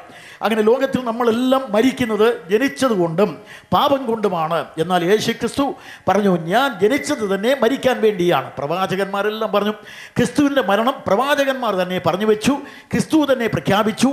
ആ മരണം സംഭവിക്കണം, വിശദീകരിക്കാൻ സമയമില്ലാത്തതുകൊണ്ട് വിടുകയാണ്. അങ്ങനെ നമ്മുടെ കർത്താവായ യേശുക്രിസ്തു പറഞ്ഞു, ഞാൻ യെരുശലേമിലേക്ക് പോകും, അവരെന്നെ പിടിക്കും, അവരെന്നെ തല്ലും, അവരെന്നെ കൊല്ലും എന്നൊക്കെ പറഞ്ഞു. നമ്മുടെ കർത്താവായ യേശുക്രിസ്തു പറഞ്ഞതുപോലെ തന്നെ അവർ അവനെ ബന്ധിച്ചു. നമ്മൾ അറിയുന്നതുപോലെ ഗത്സമനെ പ്രാർത്ഥിച്ചുകൊണ്ടിരിക്കുമ്പോൾ വാളും വടിയുമേന്തിയ റോമൻ പടയാളികളും യൂതമതസേവകരും വന്ന് അവനെ പിടിക്കുകയും അതിനുശേഷം അവനെ നേരെ കൊണ്ടുവന്ന് വിസ്തരിക്കുകയും അതിനുശേഷം കയ്യഫാസിൻ്റെ അരമനയിൽ, അതിനുശേഷം ഹന്നായുടെ അരമനയിൽ, അതിനു മുമ്പ് തന്നെ കയ്യഫാസിൻ്റെ അരമനയിൽ, അതിനുശേഷം നാം അറിയുന്ന പോലെ വീണ്ടും കയ്യഫാസിൻ്റെ അരമനയിൽ, അനന്തര ഹെരോദാവിൻ്റെ അടുക്കൽ, വീണ്ടും നമ്മൾ അറിയുന്ന പോലെ പിലാത്തോസിൻ്റെ അടുക്കൽ, ഇങ്ങനെ കർത്താവിനെ 3 മതകോടതികളിലും 3 സിവിൽ കോടതികളിലും മാറി മാറി വിസ്തരിച്ചിട്ട് യാതൊരു കുറ്റവും ഉന്നയിക്കുവാൻ കഴിയാതെ യഹൂദന്മാർ മനഃപൂർവ്വമായിട്ട് അവിടുത്തെ മേൽ കപടമായിരിക്കുന്ന ആരോപണങ്ങൾ ഉന്നയിക്കുകയുണ്ടായി. അതൊന്നും കർത്താവ് മറുപടി പറഞ്ഞ് ചെറുക്കാൻ പോയില്ല. മരിക്കാൻ വേണ്ടി വന്നവർ, മരണമില്ലാത്ത ദൈവത്തിൻ്റെ അധരപുടങ്ങളിൽ നടന്നു വീണ ശബ്ദവാണിയാണ് മരണം. മരണമില്ലാത്ത ദൈവത്തിൻ്റെ അവനിയിലെ അവതാരമാണ് നമ്മുടെ കർത്താവായ യേശുക്രിസ്തു. അവനിപ്പോൾ പറഞ്ഞു, ഞാൻ മരിക്കാൻ പോകുന്നു. വിരോധാഭാസം. അങ്ങനെ നമ്മുടെ കർത്താവായ യേശുക്രിസ്തു മരിക്കുവാൻ വേണ്ടി വന്നവൻ മരിക്കുക തന്നെ ചെയ്തു. വിശദീകരിക്കുന്നില്ല. ഈ സുവിശേഷം എന്ന് പറഞ്ഞാൽ ആ സുവിശേഷത്തിനകത്ത് പ്രധാനമായും 3 കാര്യം ഉണ്ടായിരിക്കണം. എന്താണ് സുവിശേഷം? ഇപ്പോൾ ഇന്ന് ഈ കാലങ്ങളിൽ ഇപ്പോൾ സുവിശേഷ പ്രസംഗം എന്ന് പറയുന്നതിൻ്റെ കൂടെ ചേർക്കുന്നതെല്ലാം വേറെ വല്ലതുമാണ്. അതൊന്നും ഇതിനോട് ചേരുകയില്ല. സുവിശേഷ പ്രസംഗവും ഗാനമേളയും, സുവിശേഷ പ്രസംഗവും കരിമരുന്ന് പ്രയോഗവും, സുവിശേഷ പ്രസംഗവും പിന്നെ മറ്റ് രോഗശാന്തി ഭൂതശാന്തിയുടെ ഇതൊക്കെ ഉണ്ട്. അതൊന്നും ചേരുകയില്ല. സുവിശേഷം എന്ന് പറഞ്ഞാൽ ഒറ്റപ്പെട്ട് ഉയർന്ന് ഉന്നതമായി നിലകൊള്ളുന്ന ഒരു വസ്തുതയാണ്. എന്താണത്? അതിനെക്കുറിച്ച് പൗലോസ് തന്നെ പറയുന്ന നിർവചനമാണ്. ദാവീദിൻ്റെ സന്തതിയായ ജനിച്ച് മരിച്ചിട്ട് ഉയർത്തെഴുന്നേറ്റ യേശുക്രിസ്തുവിനെ ഓർത്തുകൊള്ളുക, ഇതാകുന്നു എൻ്റെ സുവിശേഷം. ഞാൻ പ്രസംഗിക്കുന്ന സുവിശേഷം ജഡം സംബന്ധിച്ച് ദാവീദിൻ്റെ പുത്രൻ, ആത്മാവ് സംബന്ധിച്ച് ദൈവത്തിൻ്റെ പുത്രൻ, മരിച്ചിട്ടുയർക്കയാൽ വിശുദ്ധിയുടെ ആത്മാവ് സംബന്ധിച്ച് ദൈവത്തിൻ്റെ പുത്രൻ എന്ന് നിർണ്ണയിക്കപ്പെട്ടവൻ. ഈ കർത്താവിനെ കുറിച്ച് അവനെ ജനന മരണ പുനരുത്ഥാനമടങ്ങിയ ഈ വസ്തുത ഉൾക്കൊള്ളിക്കാതെ സുവിശേഷമില്ല. അതുകൊണ്ട് സുവിശേഷമല്ല ഇപ്പോൾ കേൾക്കുന്നതൊന്നും. അതുകൊണ്ട് ഇത് തന്നെയാണ് സുവിശേഷത്തിൻ്റെ കാതൽ സത്ത. പാപിയെ രക്ഷിക്കുവാൻ കഴിയുന്ന സന്ദേശം ഇത് മാത്രമാണ്. അതാണ് പ്രസംഗിക്കേണ്ടത്. നമ്മുടെ ആളുകൾക്ക് 2 കഥയും 2 പാട്ടും കൊണ്ട് ഒരു പ്രസംഗം തീരും. അതല്ല, സുവിശേഷം ഇതുപോലെ വിശദീകരിക്കണം. ഇതാണ് പൗലോസ് ചെയ്തത്. അതും ഞാൻ വിടുകയാണ്. അപ്പോൾ കർത്താവായ യേശുക്രിസ്തു ലോകത്തിൽ ഇപ്പോൾ മരിക്കുവാൻ വേണ്ടി വരികയും മനുഷ്യവർഗത്തിൻ്റെ പാപത്തിൻ്റെ പരിഹാരത്തിന് വേണ്ടി കാൽവരിയിലെ ക്രൂശിൽ യാഗമായി തീരുകയും ചെയ്തു. അങ്ങനെ കർത്താവായ യേശുക്രിസ്തു മരിച്ചു. പിന്നെ ഇവിടെ ഇടയ്ക്ക് ഒരു കാര്യം കൂടെ പറയണം. യേശുക്രിസ്തു ക്രൂശിക്കപ്പെടുവാൻ വേണ്ടി ഏൽപ്പിച്ചു കൊടുത്തതാണ്. അവനെ വിധിച്ചത് ഗവർണർ പിലാത്തോസ്. 2, യേശുക്രിസ്തുവിനെ ക്രൂശിക്കുവാൻ വേണ്ടി ഏൽപ്പിച്ചപ്പോൾ അവൻ തന്നെ പറഞ്ഞു, ഞാൻ മരിക്കുവാൻ വേണ്ടി വന്നു എന്ന്. 3, അവനെ കൈയേറ്റത് യഹൂദന്മാർ. അവനെ ക്രൂശിക്കാൻ കൊണ്ടുപോയത് 600 പേരടങ്ങുന്ന ഒരു പട്ടാള യൂണിറ്റാണ് റോമാക്കാരുടെ. അതിനും പുറമെ കർത്താവിനോട് ക്രൂശിക്കാൻ കൊണ്ടുപോകുമ്പോൾ യെരൂശലേം ദൈവാലയത്തിൽ ഉള്ള കാവൽ സേവകന്മാരും പടയാളികളും ഉണ്ടായിരുന്നു. അതിനും പുറമെ കൂറിൻ്റെ ക്രമപ്രകാരമുള്ള 21 മഹാപുരോഹിതന്മാരും സന്നിധ്രീയ സംഘങ്ങളും അതിനും പുറമെ മറ്റ് യഹൂദന്മാർ അടക്കവും അതിനു പുറമേ അവിടെയുള്ള വനിതാ സമാജം എന്ന് പറയാൻ കഴിയുന്ന യെരുശലേം പുത്രിമാരെന്ന സംഘവും ഉണ്ടായിരുന്നു. ചൂഴവേ നിൽക്കുകയാണ്. അതിൻ്റെ നടുവിലൂടെയാണ് യേശുവിനെ ക്രൂശിക്കാൻ കൊണ്ടുപോകുന്നത്. നിങ്ങൾ തന്നെ അവനെ കൊണ്ടുപോയി ക്രൂശിപ്പിൻ പിലാത്തോസ്. യഹൂദന്മാർ അവനെ കയ്യേറ്റു. അങ്ങനെ കയ്യേറ്റ് ക്രൂശിപ്പാൻ കൊണ്ടുപോകുമ്പോൾ സംഭവിച്ച കാര്യം ഇവിടെ ചിലർ ഈ ഖുർആനിൽ പറഞ്ഞിരിക്കുന്നത്, ക്രൂശിക്കാനായിട്ട് അങ്ങോട്ട് കൊണ്ടുപോകുമ്പോൾ അല്ലാഹു അദ്ദേഹത്തെ ആകാശത്തിലേക്ക് എടുത്തതുകൊണ്ട് അദ്ദേഹത്തെ ക്രൂശിക്കാൻ കഴിഞ്ഞില്ല. അത് ക്രിസ്തുമാർഗത്തിൻ്റെ അടിത്തറ മാന്തുന്ന പ്രസ്ഥാനമാണ്. കാരണം ഒന്ന്, യേശുക്രിസ്തു തന്നെ പറഞ്ഞതാണ്. രണ്ടാമത്, 1-ാം നൂറ്റാണ്ടിൽ ജീവിച്ചിരുന്ന നമ്മുടെ കർത്താവും അനുചരന്മാരായ അപ്പോസ്തലന്മാരും ഒരുപോലെ എഴുതിയിരിക്കുന്നത് യേശുവിനെ ക്രൂശിച്ചു, കൊന്നു എന്നാണ്. അവർ അടക്കം ചെയ്തു എന്നാണ്. നേരെ മറിച്ച് ഇവർ 600 വർഷങ്ങൾക്ക് ശേഷം അവിടെ നിന്ന് വളരെ ദൂരെ സൗദിയിലെ മണ്ണിൽ നിന്നുകൊണ്ട് മുഹമ്മദാണ് പറഞ്ഞിരിക്കുന്നത് അവനെ അള്ളാഹു ആകാശത്തിലേക്ക് എടുത്തു കളഞ്ഞു എന്ന്. എങ്കിൽ പിന്നെ അന്നേ ഇത് പ്രചരിക്കണ്ടേ? അതുകൊണ്ട് അങ്ങനെ ഒരു കഥ 6-ാം നൂറ്റാണ്ടിന് മുഹമ്മദിന് ശേഷമാണ് പ്രചരിച്ചത്. അങ്ങനെ എടുത്തു കഴിഞ്ഞു കഴിഞ്ഞാൽ ഒന്ന് പിലാത്തോസിനെ മണ്ടനാക്കേണ്ടി വരും. അതുകൊണ്ട് ഇവരെല്ലാം വെട്ടിച്ച് വേണം അള്ളാഹു എടുക്കാൻ. അങ്ങനെ ഒരു സംഭവം നടന്നില്ല. കർത്താവ് തന്നെ മരിക്കുന്നു എന്ന് പറഞ്ഞു. അവർ തന്നെ മരിക്കാൻ ഏൽപ്പിച്ചു കൊടുത്തു. റോമൻ പടയാളികൾക്ക് തെറ്റുപറ്റിയില്ല. അവർ തന്നെ അവനെ കൊണ്ടുചെന്നു. അവർ അവനെ മറ്റ് 2 പേരോടുകൂടി കൊണ്ടുചെന്ന് ഒരുത്തനെ അപ്പുറത്തും ഒരുത്തനെ ഇപ്പുറത്തും യേശുവിനെ നടുവിലുമായി കിടത്തി യേശുക്രിസ്തുവിൻ്റെ കൈകളിൽ തന്നെ ആണി വെച്ചടിക്കുകയുണ്ടായി. ആ കാര്യം ആണി വെച്ച് കർത്താവിൻ്റെ കൈകൾ ഞാൻ അടിച്ചപ്പോൾ പ്രിയ സ്നേഹിതരെ ഒരു കാര്യം സംഭവിച്ചു. ലോകത്തിൻ്റെ പാപത്തിൻ്റെ പരിഹാരത്തിന് വേണ്ടിയുള്ള ആ കനത്ത ഖണ്ഡീരവം മുഴങ്ങുകയായിരുന്നു. പാപത്തിൻ്റെ പരിഹാര ബന്ധാവിൽ അരങ്ങേറിയ യാഗത്തിലേക്കുള്ള കർമ്മപദ്ധതി അരങ്ങേറുകയായിരുന്നു. അങ്ങനെ നമ്മുടെ കർത്താവായ യേശുക്രിസ്തു കാൽവരിയിലെ ക്രൂശിൽ മരിച്ചു എന്നുള്ളത് ചരിത്ര സംഭവമായിരിക്കുമ്പോൾ 600 വർഷങ്ങൾക്ക് ശേഷം ഒരാൾ എന്തോ എഴുതി വെച്ചത് കൊണ്ട് ക്രൈസ്തവരായ ഞങ്ങൾ അത് അപ്പാടെ അവഗണിക്കുകയാണ്. മുഖവില പോലും കൽപ്പിക്കുന്നില്ല എന്ന് സാരം. അതുകൊണ്ട് യേശുക്രിസ്തു മരിച്ചു, അടക്കപ്പെട്ടു. പിന്നെ അവരുടെ ഇടയിൽ തന്നെ അഭിപ്രായ വ്യത്യാസങ്ങളാണുള്ളത്. ഒരു കൂട്ടം ആളുകൾ പറയുന്നു ഈസായെ ക്രൂശിക്കാനായിട്ട് അങ്ങോട്ട് കൊണ്ടുപോയി. പക്ഷേ ഈസായ അല്ലായിരുന്നു, അത് ഈസായെ പോലെ തോന്നിക്കുന്ന ഒരാളാണ് ഒരു കൂട്ടർ. മറ്റൊരു കൂട്ടർ പറയുന്നത് ക്രൂശിച്ചത് യൂദാസിനെയാണ്. മറ്റൊരു കൂട്ടർ പറയുന്നത് ആ കുരിശിൻ ചുമന്നു പോയ കുറേനക്കാരനെയാണ്. പിന്നെ ഒരു കൂട്ടർ പറയുന്നത് ഈസായെ പോലെ ഇരിക്കുന്നവരാണ്. അപ്പോൾ അവരുടെ തന്നെ അഭിപ്രായ വ്യത്യാസമില്ലാത്ത കാര്യത്തിൽ ഞാനതിന് വഴക്കടിക്കാൻ പോകണം. അതുകൊണ്ട് നമ്മുടെ കർത്താവായ യേശുക്രിസ്തുവിനെ ക്രൂശിച്ചിരിക്കുന്നു. അവൻ ക്രൂശിൽ മരിച്ചു. ക്രൂശിൽ മരിച്ചില്ലെങ്കിൽ സുവിശേഷം ശരിയാകയില്ല. അതുകൊണ്ട് കർത്താവായ യേശുക്രിസ്തു കാൽവരിയിലെ ക്രൂശിൽ മരിച്ച് മനുഷ്യവർഗത്തിൻ്റെ പാപത്തിൻ്റെ പരിഹാരം വരുത്തി 3-ാം നാൾ ഉയർത്തെഴുന്നേറ്റു. എബ്രായ ലേഖനം 1-ാം അധ്യായത്തിൻ്റെ 3-ാം വാക്യം. അവൻ മുഖാന്തരം ലോകത്തെ ഉണ്ടാക്കി. അതിനുശേഷം പാപങ്ങൾക്ക് പരിഹാരം ഉണ്ടാക്കിയ ശേഷം അവൻ ഉയരത്തിൽ മഹിമയുടെ വലത്തുഭാഗത്തിരിക്കുകയും ചെയ്തു. പാപങ്ങൾക്ക് പരിഹാരം വരുത്തിയിരിക്കുന്നു. കർത്താവായ യേശുക്രിസ്തു ചെയ്ത ഏറ്റവും ശക്തമായിരിക്കുന്ന അത്ഭുതത്തിൽ ഒന്ന് ഇതാണ്, ഞാൻ എൻ്റെ ജീവനെ കൊടുക്കും, തിരികെ പ്രാപിക്കും. ഈ അത്ഭുതം ആരും ചെയ്യാൻ ഒരുങ്ങിയിട്ടില്ല, ആരും ചെയ്താൽ വിജയിക്കുകയുമില്ല. യേശുക്രിസ്തു പറഞ്ഞു എൻ്റെ ജീവനെ കൊടുക്കാൻ അധികാരമുണ്ട്, മറ്റെല്ലാം ഞാൻ അവഗണിക്കുകയാണ്. നേരെ മറിച്ച് യേശുക്രിസ്തു എൻ്റെ ജീവനെ കൊടുക്കാൻ അധികാരമുണ്ട്, തിരികെ പ്രാപിക്കാനും അധികാരമുണ്ട്. അങ്ങനെ നമ്മുടെ കർത്താവായ യേശുക്രിസ്തു മനുഷ്യവർഗത്തിൻ്റെ പാപത്തിൻ്റെ പരിഹാരത്തിന് വേണ്ടി കാൽവരിയിലേക്ക് കുശലും സ്വയം അർപ്പിതനായി തീരുകയും അനന്തരം നമ്മുടെ കർത്താവായ യേശുക്രിസ്തു അവൻ പറഞ്ഞതുപോലെ മരണം കൊണ്ട് യജ്ഞമായി ഭവിക്കുകയും ചെയ്തു. അങ്ങനെ ദൈവത്തെ പ്രസാദിപ്പിച്ച അതിമഹത്തായ യാഗം അഖില ലോക ജനകോടികൾ 1000 ആണ്ടുകൾ കൊണ്ട് അവിടെ എവിടെ അർപ്പിച്ചിരുന്ന യാഗങ്ങൾക്കെല്ലാം അറുതി കുറിച്ച അനുഗ്രഹീതമായ യാഗം അരങ്ങേറി കാലമധ്യേ ആ യാഗം അരങ്ങേറുകയുണ്ടായി. അനുഗ്രഹീതമായ യാഗത്തിലൂടെയാണ് മനുഷ്യവർഗത്തിൻ്റെ രക്ഷ. അങ്ങനെയാണ് അവൻ രക്ഷകനായിരിക്കുന്നത്. അങ്ങനെ അവൻ ജനിച്ചപ്പോൾ തന്നെ കർത്താവായ ക്രിസ്തു എന്ന രക്ഷിതാവ്, ദൈവം രക്ഷിതാവാണ്, ഇവൻ രക്ഷിതാവാണ്. ഇവിടെ കർത്താവായ യേശു ക്രിസ്തു മനുഷ്യവർഗത്തിൻ്റെ രക്ഷിതാവായി വന്നവന് അവൻ രക്ഷാകർമ്മം പൂർത്തിയാക്കിയിരിക്കുകയാണ് കാൽവരിയിലെ ക്രൂശിൽ. ഇനി പാപത്തിൻ്റെ പരിഹാരത്തിന് വേണ്ടി ഒരു രക്ഷാപദ്ധതിയും തന്നെ ഉണ്ടാകാനില്ല. അതുകൊണ്ട് പ്രിയ സ്നേഹിതരെ, കർത്താവായ യേശു ക്രിസ്തു മനുഷ്യവർഗത്തിൻ്റെ ഏകൈക രക്ഷകൻ എന്നുള്ള നിലയിൽ പ്രഖ്യാപിക്കപ്പെട്ടിരിക്കുന്ന ദൈവം അംഗീകരിച്ചിരിക്കുന്ന രക്ഷകൻ. അതിനാണ് നേരത്തെ പറഞ്ഞത് ദൈവത്തെയും ക്രിസ്തുവിനെയും വേർതിരിക്കുവാൻ കഴിയാത്ത വണ്ണം ഈ വാക്കുകൾ അങ്ങനെ രേഖപ്പെടുത്തിയിരിക്കുന്നു. അതുകൊണ്ട് യേശുക്രിസ്തു മനുഷ്യവർഗത്തിൻ്റെ രക്ഷകനും കർത്താവുമായി വിരാജിക്കുന്നു. കർത്താവ് അതിനെ തുടർന്ന് 1-2 കാര്യം കൂടെ പറഞ്ഞു. കർത്താവായ യേശുക്രിസ്തു ഇവിടെ കാൽവരിയിലെ ക്രൂശിൽ മരിച്ചു, പാപത്തിൻ്റെ പരിഹാരം വരുത്തി, എന്നേക്കുമായി പാപപരിഹാരം ഉണ്ടാക്കിയിട്ട് അവൻ ഉയർത്തെഴുന്നേറ്റിരിക്കുന്ന അതിൻ്റെ ഏറ്റവും വലിയ തെളിവ് ഇന്നും നമ്മുടെ കർത്താവ് പാപങ്ങൾക്ക് പരിഹാരം നൽകിക്കൊണ്ടിരിക്കുന്നു. ഏതെല്ലാം ഒരുത്തൻ യേശുക്രിസ്തുവിൻ്റെ അടുക്കൽ വന്ന് കർത്താവെ ഞാനൊരു പാപിയാണെന്ന് ഏറ്റുപറഞ്ഞാൽ അതേ മാത്രയിൽ തന്നെ കർത്താവിൻ്റെ പാപങ്ങളെ മോചിക്കുന്നു. പാപങ്ങളെ മോചിക്കുക മാത്രമല്ല, പിന്നെ അവൻ പാപത്തിൽ വീഴാതെ വണ്ണം അവനെ സഹായിക്കുന്നുണ്ട്. അതുകൊണ്ട് കർത്താവായ യേശുക്രിസ്തു കൊടുക്കുന്ന പാപമോചനം അത് എന്നേക്കുമായി സ്ഥിരമാണ്. പാപം മോചിച്ചതെങ്കിൽ മോചിച്ചത് ആ പാപമോചനമാണ് കർത്താവ് കൊടുക്കുന്നത്. ഒരുത്തൻ ക്രിസ്തുവിൻ്റെ അടുക്കൽ വന്ന് പാപങ്ങൾ ഏറ്റുപറഞ്ഞാൽ ആ മാത്രയിൽ നിങ്ങളുടെ പാപങ്ങൾ മോചിക്കപ്പെടും. പ്രിയ സ്നേഹിതരെ, നിങ്ങൾ അനവധി പാതിരിമാരുടെയും അവിടെയും ഇവിടെയും ചെന്ന് പാപമോചനത്തിന് വേണ്ടി അർത്ഥിച്ചിട്ട് ഇന്ന് വരെയും ആരുടെയും പാപങ്ങൾ മോചിക്കപ്പെടാതെ അവർ പഴയതുപോലെ തന്നെ പാപകർമ്മങ്ങൾ തുടർന്നുകൊണ്ടിരിക്കവേ ലോകചരിത്രത്തിൽ മനുഷ്യവർഗത്തിൻ്റെ പാപത്തെ ഒരിക്കലായി മോചിച്ച് അവരെല്ലാം ഉന്നതമായ പൂർണ്ണമായ ഉത്തമ ജീവിതത്തിലേക്ക്, പുതിയ സൃഷ്ടിയുടെ അനുഭവത്തിലേക്ക്, പുത്തൻ ബന്ധാവിലേക്ക് തിരിച്ചുവിട്ട അനുഗ്രഹീതനായ നമ്മുടെ കർത്താവായ യേശു ക്രിസ്തു പാപികളുടെ രക്ഷകനായി വിരാജിക്കുന്നവനാണ്.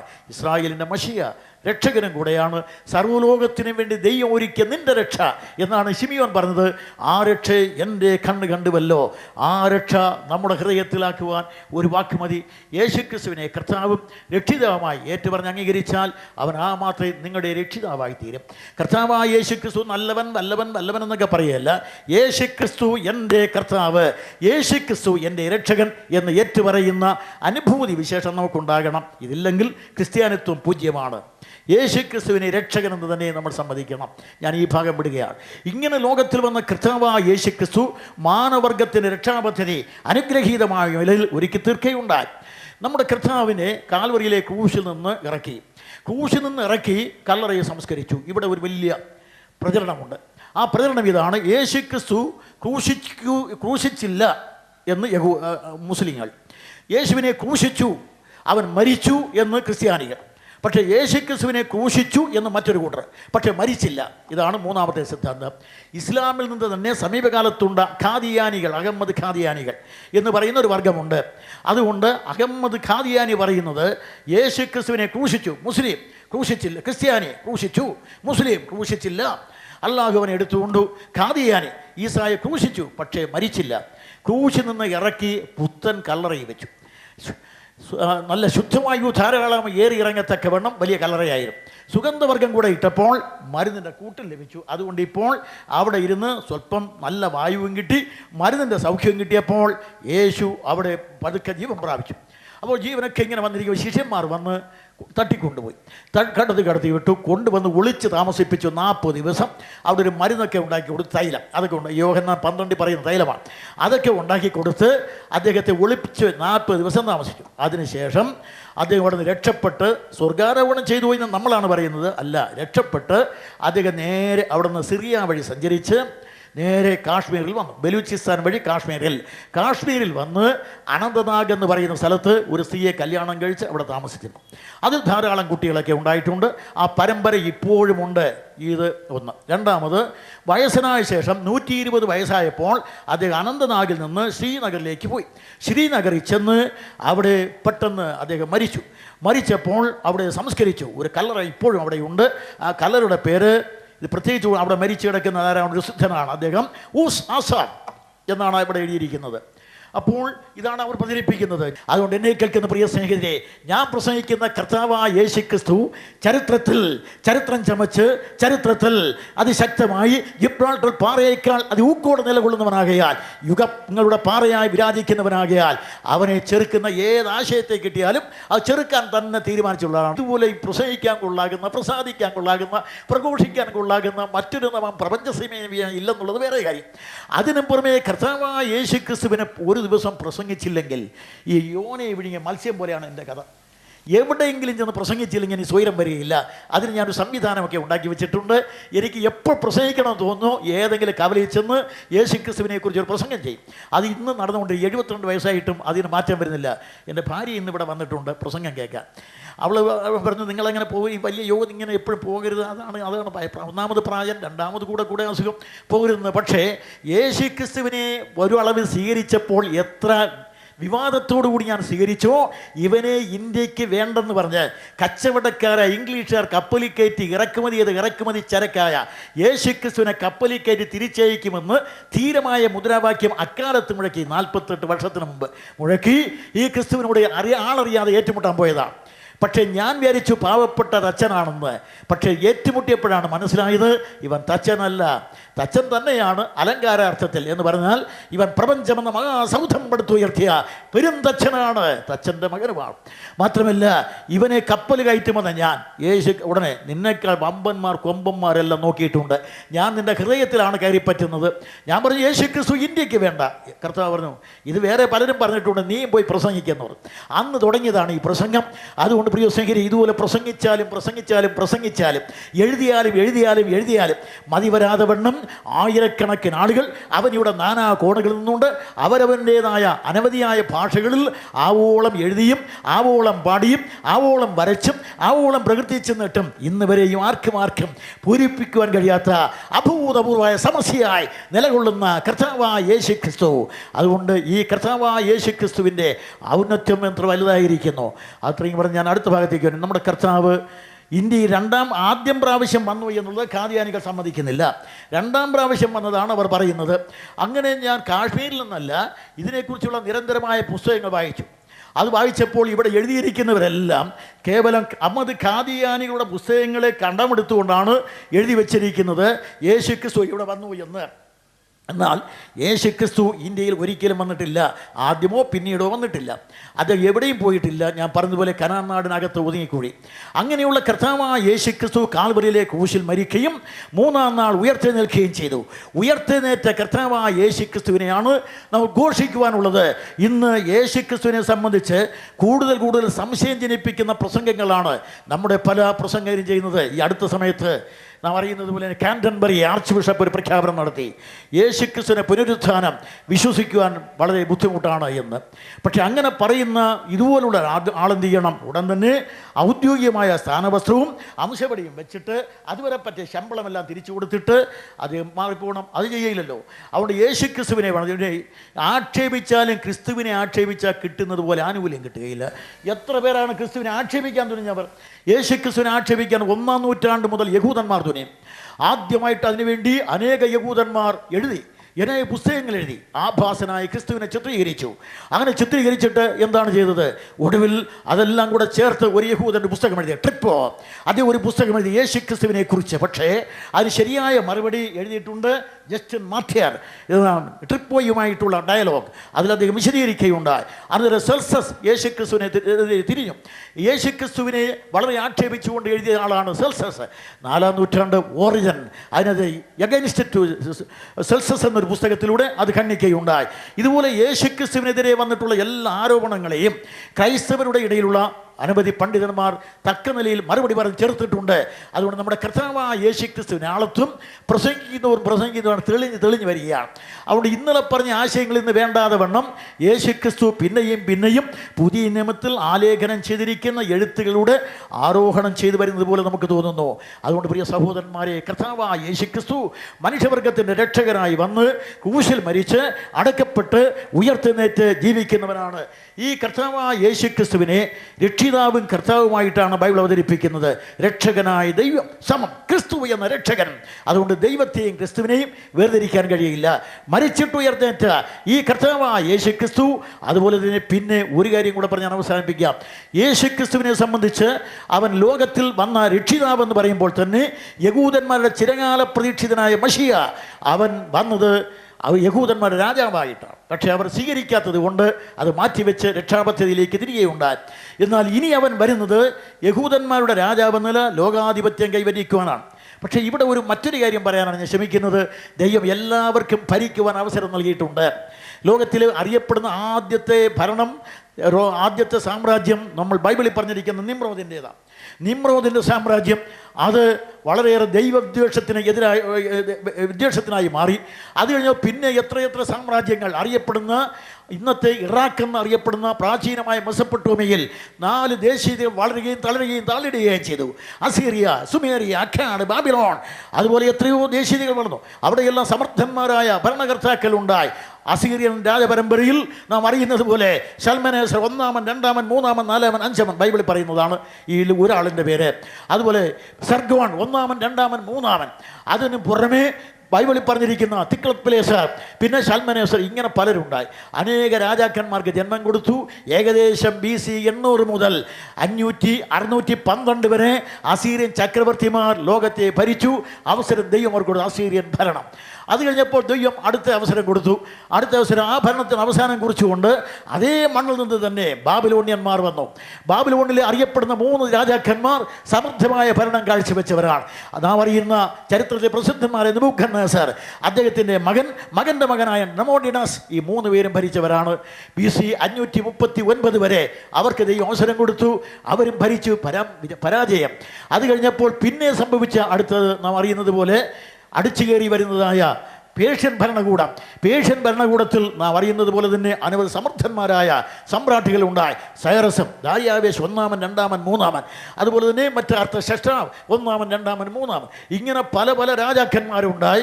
BC 539 മുതൽ 331 വരെയുള്ള കാലത്ത് പേർഷ്യൻ ചക്രവർത്തിമാർ ലോകം ഭരിച്ചു.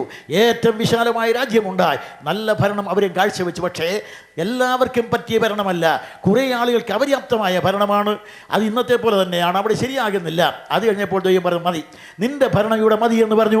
BC 331 ആർബലായിൽ വെച്ച് നടന്ന അതിഘോരമായ യുദ്ധത്തിൽ ഗ്രീസിൽ നിന്ന് അടിച്ചു കയറി വന്ന മഹാനായ അലക്സാണ്ടർ, അദ്ദേഹം ധീരമായിരിക്കുന്ന യുദ്ധം, ആ യുദ്ധത്തിലൂടെ അദ്ദേഹം ചെയ്തത് തൻ്റെ സ്വന്തം കൈ കൊണ്ട് ദാരിയാവേശ് 3-ാമനെ വധിക്കുകയും അതിനുശേഷം 450 വർഷങ്ങൾക്ക് മുമ്പ് അഥേന എന്ന പ്രശസ്ത നഗരി ചുട്ടരിച്ചതിൻ്റെ പ്രതികാരം ചെയ്യാൻ അലക്സാണ്ടർ സ്വന്തം കൈ കൊണ്ട് സൂസൻ രാജധാനിക്ക് തീ വയ്ക്കുകയും ചെയ്തു.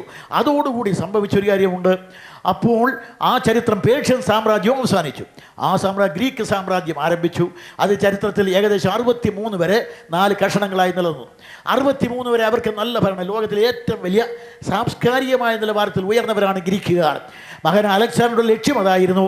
ആ ഗ്രീക്ക് ഭരണ ലോകത്തിൽ വന്നു, അതും ഫലപ്രദമായില്ല. BC 63 ആരംഭിച്ച റോമൻ സാമ്രാജ്യം അത് AD 1500 വരെ നിന്നു.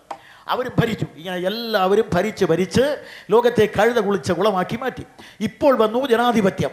ഈ ജനാധിപത്യത്തിലും എല്ലാവരും ഭരിച്ചു. ഇനി ലോകത്തിൽ പരീക്ഷിക്കപ്പെടാൻ ഒരൊറ്റ ഇസമേ ഉള്ളൂ, അത് യേശുക്രിസ്തു ഭരിക്കണം. അവൻ ഭരണം, അഥവാ വേറൊരു പേര് കൊടുക്കുക.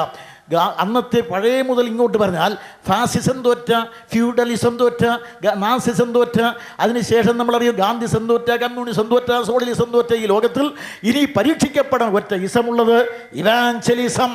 ആ ഇസമാണ് ഇനി പരീക്ഷിക്കപ്പെടാനുള്ള ഒരേ ഒരു ഇസം. ആ ഇസം വരുന്നത് വരെ ലോകത്തിൽ ആർക്കും ഒരിക്കലും നല്ല ഭരണം കാണാനൊക്കെയില്ല. അതുകൊണ്ട് നമ്മുടെ കർത്താവായ യേശുക്രിസ്തു ഭരണം ഏറ്റെടുക്കണം. അപ്പോഴാണ് വെളിപ്പാട് പുസ്തകത്തിൽ ശബ്ദം കേൾക്കുന്നത്, ലോകരാജ്യത്വം നമ്മുടെ കർത്താവിനും ദൈവത്തിന് ക്രിസ്തുവിനുമായിരിക്കുന്നു. ആ ശബ്ദം കേൾക്കുവാനുള്ള സമയം വിദൂരതയിലല്ല. അതുകൊണ്ട് പ്രിയ സഹോദരന്മാരെ, കർത്താവായ യേശുക്രിസ്തു ലോകാധിപത്യം കൈവരിക്കുന്നത് വരെ ഇവയുടെ ഏതവൻ ഭരിച്ചാലും, ഇനി ഖുർആൻ പ്രതീക്ഷിക്കുന്നത് പോലെ എല്ലായിടത്തും ഒരേ കലിമയും എല്ലായിടത്തും ഒരേ കൊടിയും എല്ലാം ഖുർആൻ്റെ കീഴിലുമായി തീർന്നാലും സ്വൈരമുണ്ടാകില്ലെന്നുള്ള ഏറ്റവും വലിയ തെളിവാണ് ഇപ്പോൾ നടക്കുന്നതായ ഇറാഖിലെ സംഭവവികാസം. അവർ തന്നെ തമ്മിൽ അടിച്ചുകൊള്ളും. അതുകൊണ്ട് ഒരിക്കലും സ്വൈരമുണ്ടാകുകയില്ല. അതുകൊണ്ട് പ്രിയ സ്നേഹിതരെ, ലോകത്തിന് അശാന്തിയായിരിക്കുന്ന ഒരു കാലഘട്ടമാണ്. ഇവിടെ ലോകത്തെ ശാന്തമായി ഭരിക്കുവാൻ സമാധാനത്തിൻ്റെ പ്രഭുവായ, സമാധാനത്തിൻ്റെ പ്രവാചകനായ, സമാധാനത്തിൻ്റെ ആൾരൂപമായ കർത്താവായ യേശുക്രിസ്തു തന്നെ ഇനിയും വന്ന് ഭരിച്ചെങ്കിലേ തീരുകയുള്ളൂ. അവനെ ദൈവം രാജാവായി വാഴിച്ച് അഭിഷേകം ചെയ്തവനാണ്. ആ രാജാവ്, അഭിഷിക്തനായ രാജാവ് ഭരണമേറ്റെടുക്കുന്നവരെ ഏതവൻ ഭരിച്ചാലും നന്നാകുകയില്ല. ഞാനിത് പൊതുവായി ഇങ്ങനെ പറഞ്ഞു വിടുന്നതാണ്. അതുകൊണ്ട് കർത്താവായ യേശുക്രിസ്തു ലോകാധിപത്യം കൈവരിച്ചെങ്കിൽ മാത്രമേ ലോകം ഇനി ശരിയാകുകയുള്ളൂ. അതുകൊണ്ട് അതുവരെ അഴിമതി, അധർമ്മം, അരാജകത്വം ലോകം. ഇനി ഒടുവിലായി ഒരു കാര്യം പറഞ്ഞ് അവസാനിപ്പിക്കാം. ഇന്ന് വരെ ഉണ്ടായിട്ടുള്ള സകല പ്രസ്ഥാനങ്ങളുടെയും ആകെയുള്ള എല്ലാ അഭ്യർത്ഥനകൾക്കും, അപേക്ഷകൾക്കും, പ്രാർത്ഥനകൾക്കും, ചോദ്യങ്ങൾക്കുമുള്ള ഏക ഉത്തരം നമ്മുടെ കർത്താവായ യേശുക്രിസ്തുവാണ്. യേശുക്രിസ്തു അല്ലാതെ മനുഷ്യവർഗത്തിന് ദൈവത്താൽ നൽകാൻ മറ്റൊരു ഉത്തരമില്ല. ലോകത്തിൻ്റെ പ്രാചീന ചരിത്രം മുതൽ പരിശോധിച്ചാൽ എല്ലായിടത്തു നിന്നുമുള്ള ആളുകൾ അപേക്ഷിക്കുന്നത്, അല്ലയോ ദൈവമേ, ഞങ്ങളെ വെളിച്ചത്തിലേക്ക് നയിക്കണമേ, വെളിച്ചത്തിലേക്ക് നയിക്കണമേ എന്നാണ്. അങ്ങനെ വെളിച്ചത്തിലേക്ക് നയിക്കുന്ന അപേക്ഷിക്കുന്ന അനവധി ആളുകളെ അവനിയുടെ നാനാ കോണുകളിൽ കാണുവാൻ കഴിയുന്നതാണ്. അനന്തമായ ഈ വികായസിലേക്ക് ഉയർന്ന അനശ്വരമായ പ്രാർത്ഥനകൾ അനവധിയാണ്. അങ്ങനെ അവൻ ഇവിടെ നാനാ കോണുകളിൽ നിന്നുകൊണ്ട് അനവധിയായ ആളുകൾ അവൻ ഞങ്ങളെ വെളിച്ചത്തിലേക്ക് നയിക്കണമേ എന്ന് പ്രാർത്ഥിക്കുന്ന അനവധിയായ പ്രാർത്ഥനയുടെ അനുഗ്രഹീതമായ ഈരടികൾ അനന്തതയിലേക്ക് ഉയർന്ന് അനശ്വരനായ ദൈവത്തിൻ്റെ ചെവിത്തടത്തിലെത്തിയപ്പോൾ അവൻ അരുളി ചെയ്തുകൊണ്ട് ലോകത്തിലേക്ക് വന്ന ഏറ്റവും വലിയ പ്രാർത്ഥനയ്ക്ക് ഉത്തരമാണ് നമ്മുടെ കർത്താവായ യേശുക്രിസ്തു. അങ്ങനെ ലോകത്തിൽ വന്ന കർത്താവ് എല്ലാവരുടെയും പ്രാർത്ഥനയ്ക്ക് ഉത്തരമാണ്. ചുരുക്കത്തിൽ 3 കാര്യം പറഞ്ഞു നിർത്തുന്നു. 1, നമ്മുടെ കർത്താവായ യേശുക്രിസ്തു 2000 ആണ്ടുകൾക്ക് മുമ്പ് ഒരു ഭക്തൻ പ്രാർത്ഥിച്ചത്, വെളിച്ചം എവിടെ, വെളിച്ചത്തിൻ്റെ വാതിൽ എവിടെ അദ്ദേഹം തേടുകയാണ്. എവിടെ വെളിച്ചം? വെളിച്ചത്തിൻ്റെ വാതിൽ ഇവിടെ. ഇന്നത്തെ പോലെ അധർമ്മമില്ലാത്ത, ഇന്നത്തെ പോലെ അനീതിയില്ലാത്ത, ഇന്നത്തെ പോലെ അഴിമതി, അധർമ്മം, കന്യാവാണിയം ഇത്യാദി ഒന്നുമില്ലാത്ത ഒരു കാലത്താണ് അദ്ദേഹം പറയുന്നത്, എവിടെ വെളിച്ചം? എവിടെ വെളിച്ചത്തിൻ്റെ വാതിൽ? കാലങ്ങൾ കടന്നുപോയി. കാലം കടന്നുപോയപ്പോൾ ലോകചരിത്രത്തിൽ സൈന്യവിന്യാസം കൊണ്ട് സടകുടഞ്ഞിട്ട സൈന്യാധിപന്മാരും സമ്രാട്ടുകളും സമാനതയില്ലാതെ വിരാജിച്ച അസീറിയൻ ചക്രവർത്തി അസൂർബാനിപ്പാൽ ജീവിതത്തിൻ്റെ സായാജ്ഞ വേളത്തിൽ സസങ്കടം സമുന്നതനായ ദൈവത്തോട് സവിനയം പ്രാർത്ഥിച്ചത് ഇങ്ങനെയാണ്: അല്ലയോ ദൈവമേ, മഹാപാപിയായിരിക്കുന്ന എന്നെ നിന്റെ വെളിച്ചം കാണാൻ അനുവദിക്കണമേ. അല്ലയോ ദൈവമേ, ഞങ്ങളെ വെളിച്ചത്തിലേക്ക് നയിക്കണമേ. ഇതാണ് ആ വലിയ ചക്രവർത്തിയുടെ പ്രാർത്ഥന. കാലം പിന്നെയും കഴിഞ്ഞപ്പോൾ നമ്മുടെ ഇന്ത്യയിൽ ഉപനിഷത്ത് ആചാര്യന്മാർ പ്രാർത്ഥിച്ചതാണ്. ബൃഹദാരണ്യ ഉപനിഷത്തിലെ ഏറ്റവും വലുതായിരിക്കുന്ന, ഏറ്റവും സാർവജനീനമായ അതിശക്തമായ പ്രാർത്ഥനയുണ്ട്: അസതോം മാം സദ്ഗമയ തമസോം മാം ജ്യോതിർഗമയ മൃത്യോം മാം അമൃതംഗയ. ഇതാണ് ആ പ്രാർത്ഥന. അസതോം മാം സദ്ഗമയ. അല്ലയോ ദൈവമേ, എന്നെ അസത്യത്തിൽ നിന്ന് സത്യത്തിലേക്ക് നയിക്കണമേ. അല്ലയോ ദൈവമേ, തമസോം മാം ജ്യോതിർഗമയ. അന്ധകാരത്തിൽ നിന്ന് വെളിച്ചത്തിലേക്ക് നയിക്കണമേ. അല്ലയോ ദൈവമേ, മൃത്യോം മാം അമൃതംഗമയ. എന്നെ മരണത്തിൽ നിന്ന് മരണമില്ലായ്മയിലേക്ക് നയിക്കണമേ. BC 700 അടുത്ത് തുടങ്ങിയ ഈ പ്രാർത്ഥന അനന്തതയിലേക്ക് കണ്ണും നട്ട് ആദിത്യനായി അകമഴിഞ്ഞ് ഉപനിഷത്താചാര്യന്മാർ ഉള്ളു തുറന്ന് ഉത്കടമായ ഭാഷയിൽ പ്രാർത്ഥിച്ചിട്ട് ഉത്തരം പറഞ്ഞത് നമ്മുടെ കർത്താവായ യേശു ക്രിസ്തുവിൻ്റെ വാക്കുകളിലൂടെ. അതുകൊണ്ട് ഇനി ഞാൻ തിരിച്ചു വരികയാണ്. ആദ്യം ഞാൻ പറഞ്ഞു, ഇസ്രായേലിൻ്റെ ചിരകാല പ്രതീക്ഷിതനായ മശിയാണിവൻ, ഞാൻ തന്നെ ക്രിസ്തു. നിങ്ങൾ ആരെ തിരയുന്നു? കർത്താവ് ചോദിച്ചു. യേശു ക്രിസ്തുവിനെ നസ്രായനായ, അത് ഞാൻ തന്നെ. അവിടെ അരുളി ചെയ്തു, അത് ഞാൻ തന്നെ. മറ്റൊരു കർത്താവ് പറഞ്ഞു, നിങ്ങൾ ആരെ തിരയുന്നു? നസ്രായനായ യേശുവിനെ. അത് ഞാൻ തന്നെ എന്ന് പറഞ്ഞില്ലയോ? പിടിച്ചുകൊള്ളുവിൻ. അവിടുന്ന് പറയുകയുണ്ട്. അവർ അവനെ പിടിച്ചു. പ്രിയസേന, കർത്താവായ യേശു ക്രിസ്തു, അവനെ തിരയുന്ന ലോകം. അവിടെ 3 ആളുകൾ. അതെല്ലാം ഞാൻ വിശദീകരിച്ച സമയം പോകും. എങ്കിൽ ഇത്രയും പറയാം. മതങ്ങൾ, ഇസങ്ങൾ, തത്വചിന്തകൾ, കർമ്മകാണ്ഡങ്ങൾ തിരയുന്ന ഏകസത്ത നമ്മുടെ കർത്താവായ യേശു ക്രിസ്തു അവനെ തിരയാണ്. നിങ്ങൾ ആരെ തിരയുന്നു? നസ്രായനായ യേശുവിനെ. അതിന് പ്രാർത്ഥനയ്ക്ക് ഉത്തരം അവൻ തന്നെയാണ്. അത് കഴിഞ്ഞപ്പോൾ പേർഷ്യക്കാരൻ പ്രാർത്ഥിച്ചു, സത്യത്തിൻ്റെ മനുഷ്യാവതാരം. സത്യത്തിൻ്റെ മനുഷ്യാവതാരം വരുമ്പോൾ അവൻ നിത്യ സ്വഭാവമുള്ളവനായതുകൊണ്ട് അവൻ കന്യയുടെ മകനായി ജനിച്ച് എന്ത് ചെയ്യും? അവൻ മനുഷ്യവർഗത്തെ, മരിച്ചവരെ ഉയർപ്പിക്കുകയും മറ്റുള്ളവരെ ന്യായം വിധിക്കുകയും ചെയ്യും. അവൻ അഗ്രവസ്ഥയുടെ അവികലമായ സാമ്രാജ്യം സ്ഥാപിക്കും. അതിന് സാധിക്കും എന്ന് അവർ പ്രതീക്ഷിച്ചു. ഇപ്പോൾ ഇന്ത്യക്കാരുടെ പ്രാർത്ഥന ശ്രദ്ധേയമാണ്: അസത്തോ മാം സദ്ഗമയ. അല്ലെ ദൈവമേ, എന്നെ അസത്യത്തിൽ നിന്ന് എന്നെ സത്യത്തിലേക്ക് നയിക്കണം. അപ്പോൾ ഒരു കാര്യം അവർ സമ്മതിച്ചു.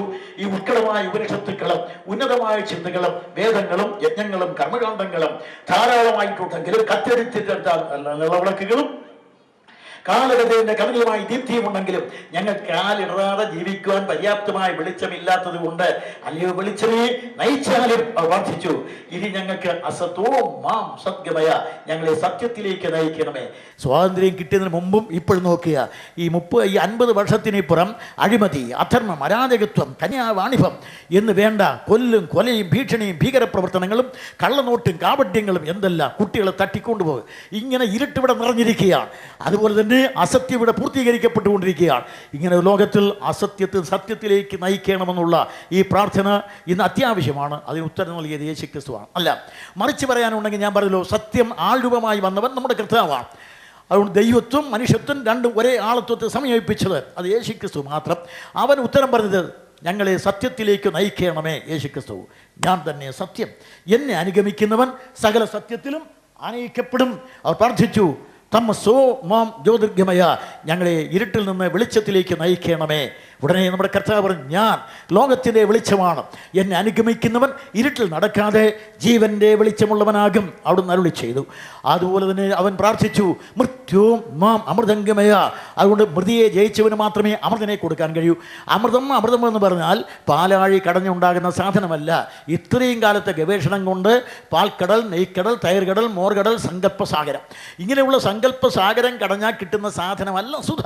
എന്താണ് അമൃതം? മൃതം, മരിക്കുന്നത്, അമൃതം മരിക്കാത്തത്. അവർ പ്രാർത്ഥിച്ചത് ഞങ്ങളെ മരണത്തിൽ നിന്ന് മരണമില്ലായ്മയിലേക്ക് നയിക്കണമെന്നാണ്. യേശു ക്രിസ്തു ഉത്തരം പറഞ്ഞു, അത് ഞാനാണ്. മരണത്തെ ജയിച്ച് ജീവിച്ച മൃത്യുഞ്ജയൻ, സാക്ഷാൽ മൃത്യുഞ്ജയനായ ഞാൻ, എന്നിൽ വിശ്വസിക്കുന്നവന് നിത്യജീവനുണ്ട്. അവന് നിത്യജീവനുണ്ടെന്ന് കർത്താവ് പറഞ്ഞു. അമൃതം, അനന്തജീവനെ നൽകുന്ന അമൃതം ആണ് അവിടുന്ന്. അതുകൊണ്ട് യേശു ക്രിസ്തു ഞാൻ തന്നെ വെളിച്ചം, ഞാൻ തന്നെ സത്യം, ഞാൻ തന്നെ അമൃതം എന്ന് പ്രഖ്യാപിച്ചുകൊണ്ടാണ് ലോകത്തിലേക്ക് വന്നത്. ഈ കർത്താവായ യേശുക്രിസ്തു മരിച്ച് അടക്കപ്പെട്ട് ഉയർത്തെഴുന്നേറ്റുന്നത് അനുഗ്രഹീതമായ കാലകതിരവനായി ശോഭിക്കുന്ന കർത്താവ്. 2, ലോകത്തെ സത്യത്തിലേക്ക് നയിക്കുന്ന സത്യത്തിൻ്റെ ഏറ്റവും വലിയ ആൾരൂപം. 3, മനുഷ്യവർഗത്തെ ആഗ്രഹിക്കുന്നതായ നിത്യജീവൻ പ്രദാനം ചെയ്യുന്ന അമൃതദായകനായ ക്രിസ്തു. അതുകൊണ്ട് പ്രിയ സഹോദരി സഹോദരന്മാരെ, ഈ കർത്താവായ യേശുക്രിസ്തുവിനെ നമ്മുടെ രക്ഷിതാവായി, നമ്മുടെ കർത്താവായി നമ്മുടെ ഹൃദയത്തിൽ അംഗീകരിക്കുമ്പോൾ നമ്മുടെ ഹൃദയത്തിൽ ആ പ്രകാശം വരുന്നു. നിങ്ങൾ ഈ ചിത്രങ്ങൾ കണ്ടിട്ടുണ്ടോ? മഹാന്മാരുടെയും പഴയ പുണ്യവാളന്മാരുടെയും പടം വരയ്ക്കുമ്പോൾ തലയ്ക്ക് ചുറ്റും ഒരു വെളിച്ചം വരയ്ക്കാറുണ്ട് വൃത്തത്തിൽ. അതിന് കാരണം അവർക്ക് ആ വെളിച്ചം ലഭിച്ചു എന്നും അവർ ആ വെളിച്ചത്തിൽ വസിക്കുന്നു എന്നാണ് ആ ചിത്രം പറയുന്നത്. ഇതുപോലെ യേശുക്രിസ്തുവിനെ യഥാർത്ഥത്തിൽ ഹൃദയത്തിൽ സ്വീകരിക്കുമ്പോൾ അവനിൽ അങ്ങനെ ഒരു പ്രകാശം ഉണ്ടാകുന്നു. ആ പ്രകാശത്തിൽ അവന് ജീവിക്കുവാൻ സാധിക്കുന്നു. അതുകൊണ്ട് ലോകത്തിൽ എത്ര കട്ട പിടിച്ച ഇരുട്ടുണ്ടായാലും ആ പ്രകാശം അവൻ നയിക്കുന്നവനാണ്. അതുകൊണ്ട് ഞാൻ ലോകത്തിൻ്റെ വെളിച്ചമാണ്, എന്നെ അനുഗമിക്കുന്നവൻ ഇരുട്ടിൽ നടക്കാതെ ജീവൻ്റെ വെളിച്ചമുള്ളവനാകും. ഈ കർത്താവിനെ സ്വീകരിച്ച് വെളിച്ചമുള്ളവരായി തീരുവാൻ, ഈ കർത്താവിനെ സ്വീകരിച്ച് സാക്ഷാൽ സത്യം കണ്ടെത്തിയവരായി തീരുവാൻ, ഈ കർത്താവിനെ സ്വീകരിച്ച് സാക്ഷാൽ അമൃതം അനന്തജീവനെ പ്രാപിച്ചവരായി തീരുവാൻ സർവശക്തനായ ദൈവം നിങ്ങളെ ഏവരെയും സഹായിക്കട്ടെ. അതുകൊണ്ട് ഈ വർഷത്തിലും ഇവിടെ വിളിച്ച നിങ്ങൾക്കെല്ലാവർക്കും അനശ്വരനായ യേശുക്രിസ്തുവിൻ്റെ അതുല്യമായ നാമത്തിൽ അഭിവാദനങ്ങളും ഹൃദയം അർപ്പിച്ച് ഈ ദിവസങ്ങളിൽ ഇവിടെ ശ്രദ്ധിച്ച നിങ്ങൾക്കെല്ലാവർക്കും അനശ്വരനായ യേശുക്രിസ്തുവിൻ്റെ അതുല്യമായ നാമത്തിൽ അഭിവാദനങ്ങൾ അർപ്പിച്ച് ഈ കർത്താവായ യേശുക്രിസ്തു അല്ലാതെ മനുഷ്യവർഗത്തിന് മറ്റ് വെളിപ്പെട്ട ഒരു സത്യമോ വെളിപ്പെട്ട വെളിച്ചമോ വെളിപ്പെട്ട ദൈവമോ ഇല്ല എന്ന് അവിതർക്കിതമായി പ്രഖ്യാപിച്ചുകൊണ്ട് അഖില ലോക ജനകോടികളുടെയും അഖിലമായ പ്രാർത്ഥനയ്ക്ക് ഉത്തരം പറയുവാൻ അനന്തത വെടിഞ്ഞ് അവനിയിൽ ആഗമിച്ച് അഖില ലോക ജനകോടികളുടെയും ആവശ്യാനുസരണം പ്രാർത്ഥനയ്ക്ക് ഉത്തരം നൽകാമെന്ന് വാഗ്ദത്തം ചെയ്ത് അവരുടെ എല്ലാം അതികഠിനമായ പാപം അതിപാവനമായ തൻ്റെ ശരീരത്തിൽ ആവഹിച്ച് അവനിക്കും ആകാശത്തിന് മധ്യേ ദാരുണമാം വിധം അന്ത്യശ്വാസം വലിച്ച് അവനിൽ അടക്കപ്പെട്ട് കണ്ണിൽ എണ്ണയും കയ്യിൽ ആയുധവുമായി നിലനിൽക്കുന്ന ഉയർത്തെഴുന്നേറ്റ് ഉത്തുംഗ പ്രതാപവാനായി തന്നെ ലോകത്തിൽ ആണിയടിച്ച കാലുകൾ കൊണ്ട് പിന്നെ ഈ 40 നാളുകൾ സഞ്ചരിച്ചിട്ട് തന്നെ അനുഗമിച്ച വത്സല ശിഷ്യന്മാരെ ആണിത്തടമുള്ള കയ്യിൽ ഉയർത്തി അനുഗ്രഹിച്ചിട്ട് അനന്തതയിലേക്ക് ചെന്ന അഗ്രാസനത്തിൽ അമർന്നിരുന്നുകൊണ്ട് അടുക്കൽ വരുന്ന ആർക്ക് വേണ്ടിയും മുടങ്ങാതെ മാധ്യസ്ഥമണയ്ക്കുന്ന മാധ്യസ്ഥമണച്ച് നിത്യജീവൻ പ്രദാനം ചെയ്തുകൊണ്ടിരിക്കുന്ന അനധിവിദൂര ഭാവിയിൽ അവനെ അടക്കി വാഴുവാൻ പോകുന്ന അനശ്വരനായ കർത്താവായ യേശുക്രിസ്തുവിനെ അകത്തലത്ത് അംഗീകരിച്ച് അവനെ ജീവിതം ധന്യമാക്കി അനന്തതയുടെ പങ്കാളികളായി തീരുവാൻ അഖിലാണ്ടത്തിൻ്റെ ഉടയവനായ ദൈവം നിങ്ങളെ ഏവരെയും അനുഗ്രഹിക്കട്ടെ എന്ന് ആശംസിച്ചുകൊണ്ട് ഇവിടെ ഇപ്പോൾ ഇങ്ങനെ ഒരു അവസരം പിന്നെ ഇന്ന് നിങ്ങൾക്കെല്ലാവർക്കും യേശുക്രിസ്തുവിൻ്റെ അതുല്യമായ നാമത്തിൽ അഭിവാദനങ്ങൾ അർപ്പിച്ചുകൊണ്ട് എല്ലാവർക്കും യേശുക്രിസ്തുവിൻ്റെ നാമത്തിൽ കൃതജ്ഞതാർപ്പണം ചെയ്തുകൊണ്ട് പ്രിയ സ്നേഹിതരെ, അഭിവാദനം കാൽവറിയിലെ കൂശിൽ ചൊരിഞ്ഞ പുണ്യാഗ്രക്തത്തിൻ്റെ മണമുള്ള രക്താഭിവാദനങ്ങൾ. അഖില ലോക മാനവജാതിയുടെയും പാപത്തിൻ്റെ പരിഹാരത്തിനു വേണ്ടി 2000 വർഷങ്ങൾക്ക് മുമ്പ് സ്വർഗം വിട്ട് ഭൂമിയിലേക്ക് ഇറങ്ങി വന്ന കർത്താവായ യേശുക്രിസ്തു നമ്മുടെ രക്ഷിതാവാണ്. ആ കാൽവറി മലമുകളിലേക്ക് ഒരു നിമിഷം നമുക്ക് കടന്നു പോകാം. നമ്മുടെ തലകൾ ദൈവസന്നിധിയിൽ താഴ്ത്താം. ഒരു നിമിഷം നമ്മുടെ കണ്ണുകൾ ക്രൂശിനെ ധ്യാനിച്ചുകൊണ്ട് ഇരിക്കട്ടെ. എല്ലാവരും ഈ സമയം പ്രാർത്ഥനയോടെ ഇരിക്കുമ്പോൾ നമ്മുടെ ഹൃദയം ദൈവസന്നിധിയിൽ ഏകാഗ്രമായിരിക്കട്ടെ. 2000 വർഷങ്ങൾക്ക് മുമ്പ് കാൽവറിയിലെ മലമുകളിൽ 3 മരക്കുരിശുകൾ ഉയർത്തപ്പെട്ടു. അതിൻ്റെ നടുവിലുള്ള കുരിശിലേക്ക് നമുക്ക് നോക്കാം. അവിടെ ഒരു കുരിശു മാത്രമല്ല, ഒരു ആൾ രൂപവും നമുക്ക് കാണുവാൻ കഴിയും. കണ്ടാൽ ആളല്ല എന്ന് തോന്നുമാറ് അത്രമാത്രം വിരൂപനായി തീർന്നു കിടക്കുന്ന ഒരു മനുഷ്യൻ. എൻ്റെ പ്രിയപ്പെട്ടവരെ, അവൻ്റെ തലയിലേക്ക് ഒന്ന് നോക്കുക. ഒരു മുൾക്കിരീടം വെച്ച് ആഞ്ഞടിച്ചിരിക്കുകയല്ലേ? കൈകളും കാലുകളും ആ പച്ച മരത്തോട് ചേർത്ത് ബന്ധിച്ചിരിക്കുകയല്ലേ? അവൻ്റെ ശരീരം മുഴുവനും അടികളേറ്റ മുറിവുകളുള്ള പാടുകൾ കാണുന്നില്ലേ? ആ പുറത്തിനും ആ കുരിശിനുമിടയിലൂടെ ഒന്ന് സൂക്ഷിച്ചു നോക്കൂ. ആ പുറം മുഴുവനും ഉഴവ് ചാലുകൾ പോലെ ചീന്തപ്പെട്ടിരിക്കുകയല്ലേ? മുഖം മുഴുവനും കാർക്കിച്ച് തുപ്പലേറ്റിരിക്കുകയല്ലേ? പ്രിയ സ്നേഹിത, ഈ മരണം വാസ്തവമായി നമുക്ക് വേണ്ടിയായിരുന്നു അവൻ അനുഭവിച്ചത്. ഈ വ്യഥകളെല്ലാം നമുക്ക് വേണ്ടിയായിരുന്നു അനുഭവിച്ചത്. ഇന്ന് രാത്രി ഈ നിസ്തുല്യനായ ക്രിസ്തുവിനെ ഉള്ളത്തിൽ സ്വീകരിച്ച് കടന്നു പോകുവാൻ ആഗ്രഹമുള്ള പ്രിയപ്പെട്ടവർ ഈ അവസരം വിനിയോഗിക്കണം എന്ന് ഞങ്ങൾ താല്പര്യപ്പെടുകയാണ്.